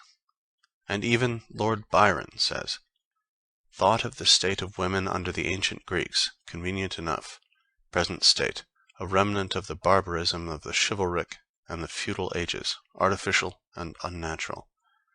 They ought to mind home, and be well fed and clothed, but not mixed in society; well educated too in religion, but to read neither poetry nor politics, nothing but books of piety and cookery; music, drawing, dancing, also a little gardening and ploughing now and then. I have seen them mending the roads in Epirus with good success. Why not, as well, haymaking and milking?" The laws of marriage prevailing in Europe consider the woman as the equivalent of the man, start, that is to say, from a wrong position. In our part of the world, where monogamy is the rule, to marry means to have one's rights and double one's duties. Now, when the laws gave women equal rights with man, they ought to have also endowed her with a masculine intellect. But the fact is, that just in proportion as the honors and privileges which the laws accord to women exceed the amount which nature gives, is there a diminution in the number of women who really participate in these privileges, and all the remainder are deprived of their natural rights by just so much as is given to the others over and above their share. For the institution of monogamy and the laws of marriage which it entails bestow upon the woman an unnatural position of privilege by considering her throughout as the full equivalent of the man, which is by no means the case. And seeing this, men who are shrewd and prudent very often scruple to make so great a sacrifice and to acquiesce in so unfair an arrangement. Consequently, whilst among polygamous nations every woman is provided for, where monogamy prevails, the number of married women is limited, and there remains over a large number of women without stay or support, who in the upper classes vegetate as useless old maids, and in the lower succumb to hard work for which they are not suited, or else become filles de joie, whose life is as destitute of joy as it is of honor. But under the circumstances they become a necessity, and their position is openly recognized as serving the special end of warding off temptation from those women favored by fate, who have found, or may hope to find, husbands. In London alone there are 80,000 prostitutes. What are they but the women who, under the institution of monogamy, have come off worse? Theirs is a dreadful fate. They are human sacrifices offered up on the altar of monogamy. The women whose wretched position is here described are the inevitable set-off to the European lady with her arrogance and pretension. Polygamy is therefore a real benefit to the female sex, if it is taken as a whole. And from another point of view, there is no true reason why a man whose wife suffers from chronic illness, or remains barren, or has gradually become too old for him, should not take a second. The motives which induce so many people to become converts to Mormonism appear to be just those which militate against the unnatural institution of monogamy. Translator's note: the Mormons have recently given up polygamy and received the American franchise in its stead. End note. Moreover, the bestowal of unnatural rights upon women has imposed upon them unnatural duties, and, nevertheless, a breach of these duties makes them unhappy. Let me explain. A man may often think that his social or financial position will suffer if he marries, unless he makes some brilliant alliance. His desire will then be to win a woman of his own choice under conditions other than those of marriage, such as will secure her position and that of the children. However fair, reasonable, fit, and proper these conditions may be, and the woman consents by foregoing that undue amount of privilege which marriage alone can bestow, she to some extent loses her honor, because marriage is the basis of civic society, and she will lead an unhappy life, since human nature is so constituted that we pay an attention to the opinion of other people which is out of all proportion to its value. On the other hand, if she does not consent, she runs the risk either of having to be given in marriage to a man whom she does not like, or of being landed high and dry as an old maid. For the period during which she has a chance of being settled for life is very short. And in view of this aspect of the institution of monogamy, Thomasius's profoundly learned treatise De Concubinatum is well worth reading, for it shows that, amongst all nations and in all ages down to the Lutheran Reformation, concubinage was permitted, nay, that it was an institution which was to a certain extent actually recognized by law and attended with no dishonor. It was only the Lutheran Reformation that degraded it from this position. It was seen to be a further justification for the marriage of the clergy, and then, after that, the Catholic Church did not dare to remain behindhand in the matter. There is no use arguing about polygamy. It must be taken as de facto existing everywhere, and the only question is as to how it shall be regulated. Where are there, then, any real monogamists? We all live, at any rate for a time, and most of us always, in polygamy. And so, since every man needs many women, there's nothing fairer than to allow him, nay, to make it incumbent upon him, to provide for many women. This will reduce woman to her true and natural position as a subordinate being, and the lady, that monster of European civilization and Teutonico-Christian stupidity, will disappear from the world, leaving only women, but no more unhappy women, of which Europe is now full. In India, no woman is ever independent, but in accordance with the law of Mamu, she stands under the control of her father, her husband, her brother, or her son. It is, to be sure, a revolting thing that a widow should immolate herself upon her husband's funeral pyre, but it is also revolting that she should spend her husband's money with her paramours, the money for which he toiled his whole life long in the consoling belief that he was providing for his children. Happy are those who have kept the middle course, medium tenuere beati. The first love of a mother for her child is, with the lower animals as with men, of a purely instinctive character, and so it ceases when the child is no longer in a physically helpless condition. After that, the first love should give way to one that is based on habit and reason, but this often fails to make its appearance, especially where the mother did not love the father. The love of a father for his child is of a different order and more likely to last, because it has its foundation in the fact that in the child he recognizes his own inner self. That is to say, his love for it is metaphysical in origin.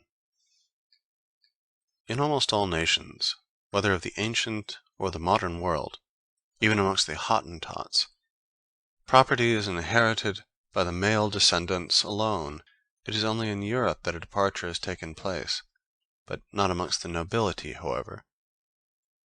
That the property which has cost men long years of toil and effort, and been won with so much difficulty, should afterwards come into the hands of women, who then, in their lack of reason, squander it in a short time or otherwise fool it away, is a grievance and a wrong as serious as it is common, which should be prevented by limiting the right of women to inherit.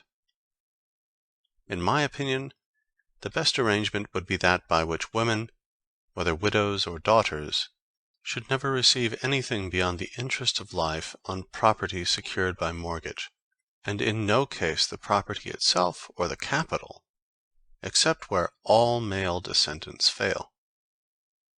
The people who make money are men, not women, and it follows from this that women are neither justified in having unconditional possession of it, nor fit persons to be entrusted with its administration. When wealth, in any true sense of the word, that is to say funds, houses, or land, is to go to them as an inheritance, they should never be allowed the free disposition of it. In their case, a guardian should always be appointed, and hence they should never be given the free control of their children, whenever it can be avoided. The vanity of women, even though it should not prove to be greater than that of men, has this much danger in it, that it takes an entirely material direction. They are vain, I mean, of their personal beauty, and then of finery, show, and magnificence. That is just why they are so much in their element in society. It is this, too, which makes them so inclined to be extravagant, all the more as their reasoning power is low. Accordingly, we find an ancient writer describing woman as, in general, of an extravagant nature. Gune to synolon esti depaneron physi. But with men, vanity often takes the direction of non-material advantages, such as intellect, learning, courage. In the Politics, Aristotle explains the great disadvantage which accrued to the Spartans from the fact that they conceded too much power to their women, by giving them the right of inheritance and dower, and a great amount of independence. And he shows how much this contributed to Sparta's fall. May it not be the case in France that the influence of women, which went on increasing steadily from the time of Louis XIII, was to blame for that gradual corruption of the court and the government which brought about the Revolution of 1789, of which all subsequent disturbances have been the fruit?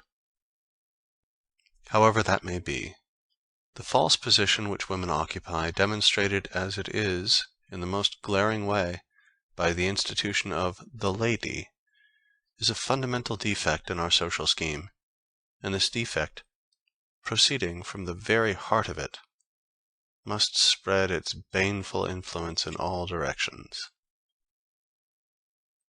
That woman is by nature meant to obey may be seen by the fact that every woman who is placed in the unnatural position of complete independence immediately attaches herself to some man by whom she allows herself to be guided and ruled. It is because she needs a lord and master. If she is young, it will be a lover; if she is old, a priest.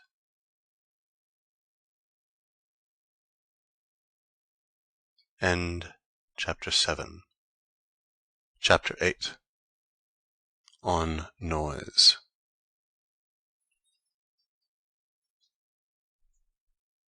Kant wrote a treatise on the vital powers. I should prefer to write a dirge for them. The superabundant display of vitality, which takes the form of knocking, hammering, and tumbling things about, has proved a daily torment to me all my life long. There are people, it is true, nay, a great many people, who smile at such things, because they are not sensitive to noise. But they are just the people who are also not sensitive to argument, or thought, or poetry, or art; in a word, to any kind of intellectual influence. The reason of it is that the tissue of their brains is of a very rough and coarse quality. On the other hand, noise is a torture to intellectual people. In the biographies of almost all great writers, or wherever else their personal utterances are recorded, I find complaints about it. In the case of Kant, for instance, Goethe, Lichtenberg, Jean Paul. And if it should happen that any writer has omitted to express himself on the matter, it is only for want of an opportunity. This aversion to noise I should explain as follows. If you cut up a large diamond into little bits, it will entirely lose the value it had as a whole, and an army, divided up into small bodies of soldiers, loses all its strength. So, a great intellect sinks to the level of an ordinary one. As soon as it is interrupted and disturbed, its attention distracted and drawn off from the matter in hand. For its superiority depends upon its power of concentration, of bringing all its strength to bear upon one theme, in the same way as a concave mirror collects into one point all the rays of light that strike upon it. Noisy interruption is a hindrance to this concentration. That is why distinguished minds have always shown such an extreme dislike to disturbance in any form, as something that breaks in upon and distracts their thoughts. Above all have they been averse to that violent interruption that comes from noise. Ordinary people are not much put out by anything of the sort. The most sensible and intelligent of all nations in Europe lays down the rule, never interrupt, as the 11th commandment. Noise is the most impertinent of all forms of interruption. It is not only an interruption, but also a disruption of thought. Of course, Where there's nothing to interrupt, noise will not be so particularly painful.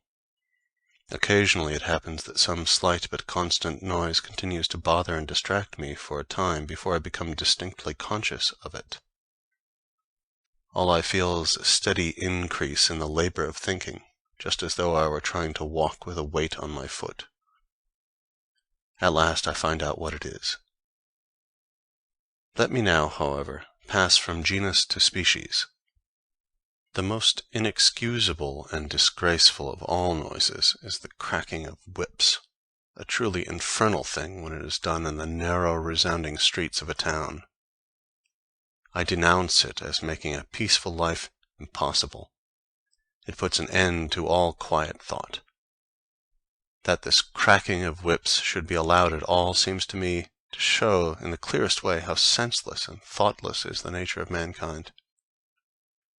No one with anything like an idea in his head can avoid a feeling of actual pain at this sudden sharp crack which paralyzes the brain, rends the thread of reflection, and murders thought.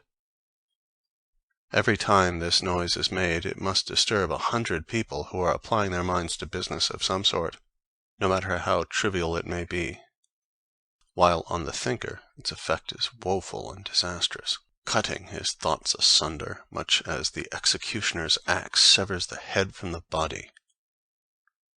No sound, be it ever so shrill, cuts so sharply into the brain as this cursed cracking of whips. You feel the sting of the lash right inside your head, and it affects the brain in the same way as touch affects a sensitive plant, and for the same length of time. With all due respect for the most holy doctrine of utility, I really cannot see why a fellow who is taking away a wagon load of gravel or dung should thereby obtain the right to kill in the bud the thoughts which may happen to be springing up in 10,000 heads, the number he will disturb one after another in half an hour's drive through the town. Hammering, the barking of dogs, and the crying of children are horrible to bear, but your only genuine assassin of thought is the crack of a whip. It exists for the purpose of destroying every pleasant moment of quiet thought that anyone may now and then enjoy. If the driver had no other way of urging on his horse than by making this most abominable of all noises, it would be excusable, but quite the contrary is the case. This cursed cracking of whips is not only unnecessary but even useless. Its aim is to produce an effect upon the intelligence of the horse, but through the constant abuse of it, the animal becomes habituated to the sound, which falls upon blunted feelings and produces no effect at all. The horse does not go any faster for it. You have a remarkable example of this in the ceaseless cracking of his whip on the part of a cab driver, while he is proceeding at a slow pace on the lookout for a fare. If he were to give his horse the slightest touch with the whip, it would have much more effect. Supposing, however, that it were absolutely necessary to crack the whip in order to keep the horse constantly in mind of its presence, it would be enough to make the 100th part of the noise. For it is a well-known fact that, in regard to sight and hearing, animals are sensitive to even the faintest indications. They are alive to things that we can scarcely perceive. The most surprising instances of this are furnished by trained dogs and canary birds. It is obvious, therefore, that here we have to do with an act of pure wantonness, nay, with an impudent defiance offered to those members of the community who may work with their heads by those who work with their hands. That such infamy should be tolerated in a town is a piece of barbarity and iniquity, all the more as it could easily be remedied by a police notice to the effect that every lash shall have a knot at the end of it. There can be no harm in drawing the attention of the mob to the fact that the classes above them work with their heads, for any kind of headwork is mortal anguish to the man in the street. A fellow who rides through the narrow alleys of a populous town with unemployed post-horses or cart-horses, and keeps on cracking a whip several yards long with all his might, deserves there and then to stand down and receive 5 really good blows with a stick. All the philanthropists in the world, and all the legislators, meeting to advocate and decree the total abolition of corporal punishment, will never persuade me to the contrary. There is something even more disgraceful than what I have just mentioned. Often enough you may see a carter walking along the street, quite alone, without any horses, and still cracking away incessantly, so accustomed has the wretch become to it in consequence of the unwarrantable toleration of this practice. A man's body and the needs of his body are now everywhere treated with a tender indulgence. Is the thinking mind, then, to be the only thing that is never to obtain the slightest measure of consideration or protection, to say nothing of respect? Carters, porters, messengers, these are the beasts of burden among mankind. By all means, let them be treated justly, fairly, indulgently, and with forethought. But they must not be permitted to stand in the way of the higher endeavors of humanity by wantonly making a noise. How many great and splendid thoughts, I should like to know, have been lost to the world by the crack of a whip? If I had the upper hand, I should soon produce, in the heads of these people, an indissoluble association of ideas between cracking a whip and getting a whipping. Let us hope that the more intelligent and refined among the nations will make a beginning in this matter, and then that the Germans may take example by it and follow suit. Meanwhile, I may quote what Thomas Hood says of them. For a musical nation, they are the most noisy I ever met with. That they are so is due to the fact, not that they are more fond of making a noise than other people, they would deny it if you asked them, but that their senses are obtuse. Consequently, when they hear a noise, it does not affect them much. It does not disturb them in reading or thinking, simply because they do not think, they only smoke, which is their substitute for thought.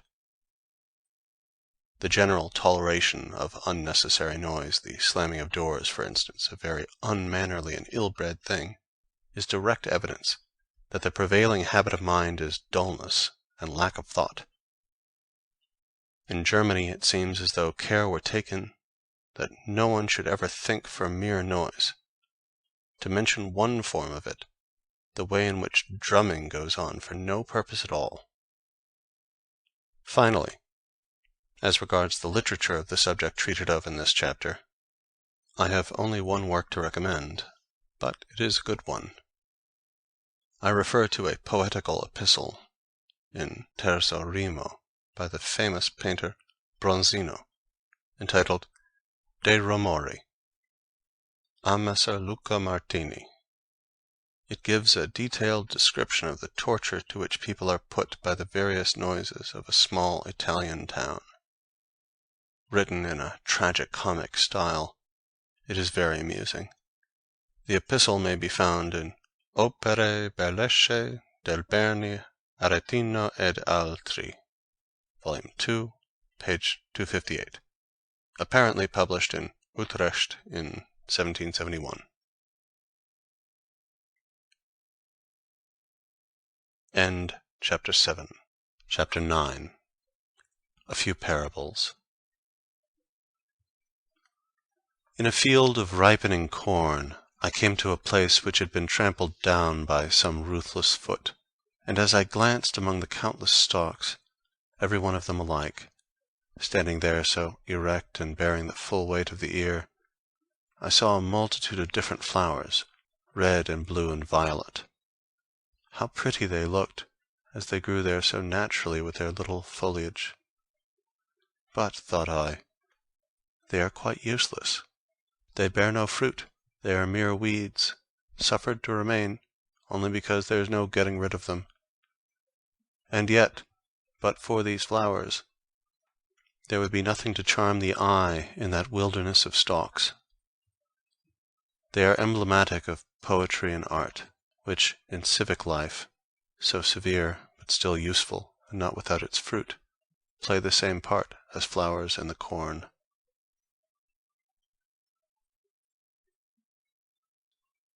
There are some really beautiful landscapes in the world, but the human figures in them are poor, and you had not better look at them.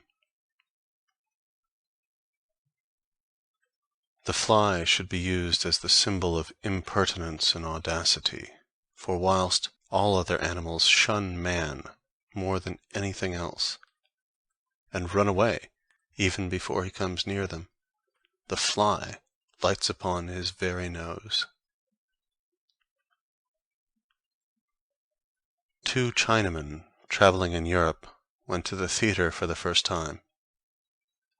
One of them did nothing but study the machinery, and he succeeded in finding out how it was worked. The other tried to get at the meaning of the piece, in spite of his ignorance of the language. Here you have the astronomer and the philosopher. Wisdom, which is only theoretical and never put into practice, is like a double rose. Its color and perfume are delightful, but it withers away and leaves no seed.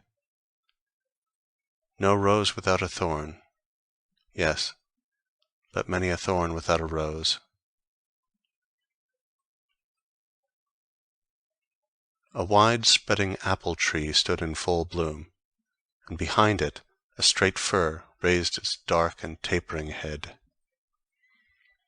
"Look at the thousands of gay blossoms which cover me everywhere," said the apple tree.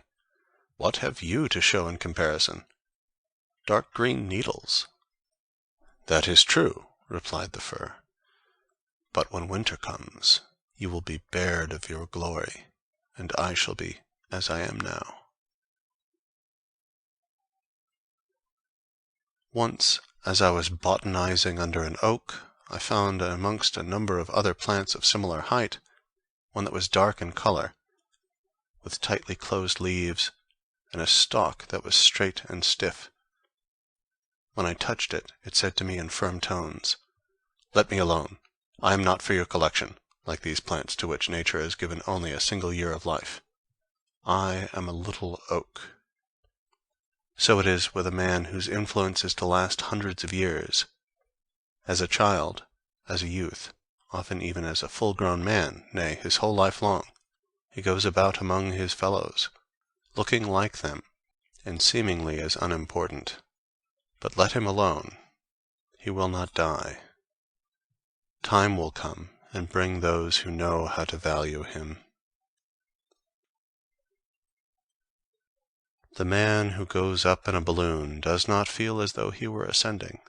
He only sees the earth sinking deeper under him. There is a mystery which only those will understand who feel the truth of it. Your estimation of a man's size will be affected by the distance at which you stand from him, but in two entirely opposite ways, according as it is his physical or his mental stature that you are considering. The one will seem smaller the farther off you move, the other greater. Nature covers all her works with a varnish of beauty, like the tender bloom that is breathed, as it were, on the surface of a peach or plum. Painters and poets lay themselves out to take off this varnish, to store it up, and give it to us to be enjoyed at our leisure. We drink deep of this beauty long before we enter upon life itself, and when afterwards we come to see the works of nature for ourselves, the varnish is gone. The artists have used it up, and we have enjoyed it in advance. Thus it is that the world so often appears harsh and devoid of charm, nay, actually repulsive. It were better to leave us to discover the varnish for ourselves. This would mean that we should not enjoy it all at once and in large quantities. We should have no finished pictures, no perfect poems, but we should look at all things in that genial and pleasing light in which even now a child of nature sometimes sees them. Someone who has not anticipated his aesthetic pleasures by the help of art, or taken the charms of life too early. The cathedral in Mayence is so shut in by the houses that are built round about it, that there is no one spot from which you can see it as a whole. This is symbolic of everything great or beautiful in the world. It ought to exist for its own sake alone, but before very long it is misused to serve alien ends. People come from all directions, wanting to find in it support and maintenance for themselves. They stand in the way and spoil its effects. To be sure, there is nothing surprising in this, for in a world of need and imperfection, everything is seized upon which can be used to satisfy want. Nothing is exempt from this service, no, not even those very things which arise only when need and want are for a moment lost sight of, the beautiful and the true, sought for their own sakes. This is especially illustrated and corroborated in the case of institutions, whether great or small, wealthy or poor, founded, no matter in what century or in what land, to maintain and advance human knowledge, and generally to afford help to those intellectual efforts which ennoble the race. Wherever these institutions may be, it is not long before people sneak up to them under the pretense of wishing to further those special ends, while they are really led on by the desire to secure the emoluments which have been left for their furtherance, and thus to satisfy certain coarse and brutal instincts of their own. Thus it is that we come to have so many charlatans in every branch of knowledge.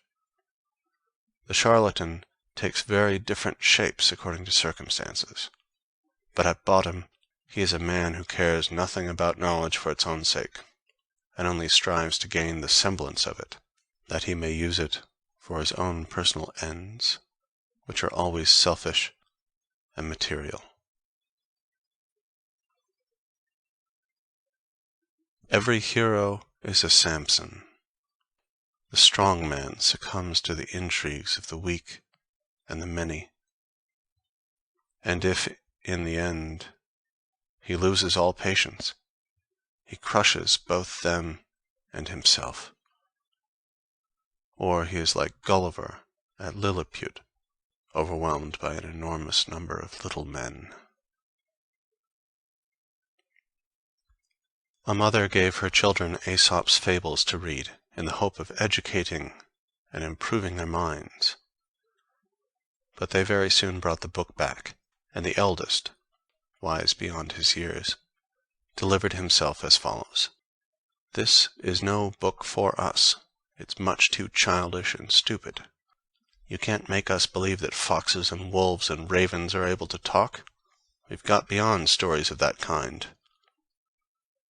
In these young hopefuls, you have the enlightened rationalists of the future." A number of porcupines huddled together for warmth on a cold day in winter, but as they began to prick one another with their quills, they were obliged to disperse. However, the cold drove them together again, when just the same thing happened. At last, after many turns of huddling and dispersing, they discovered that they would be best off by remaining a little distance from one another.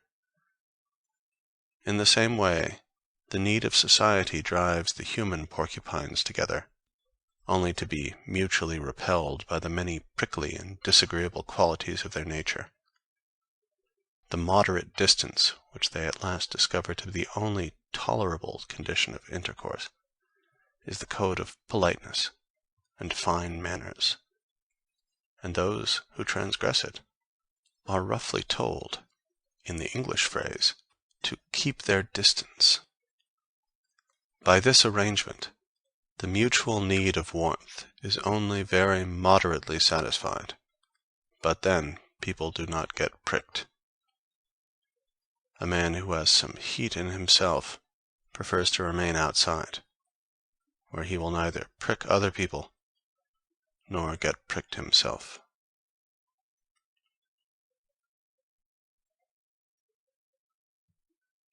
End chapter 9. End Studies in Pessimism by Arthur Schopenhauer.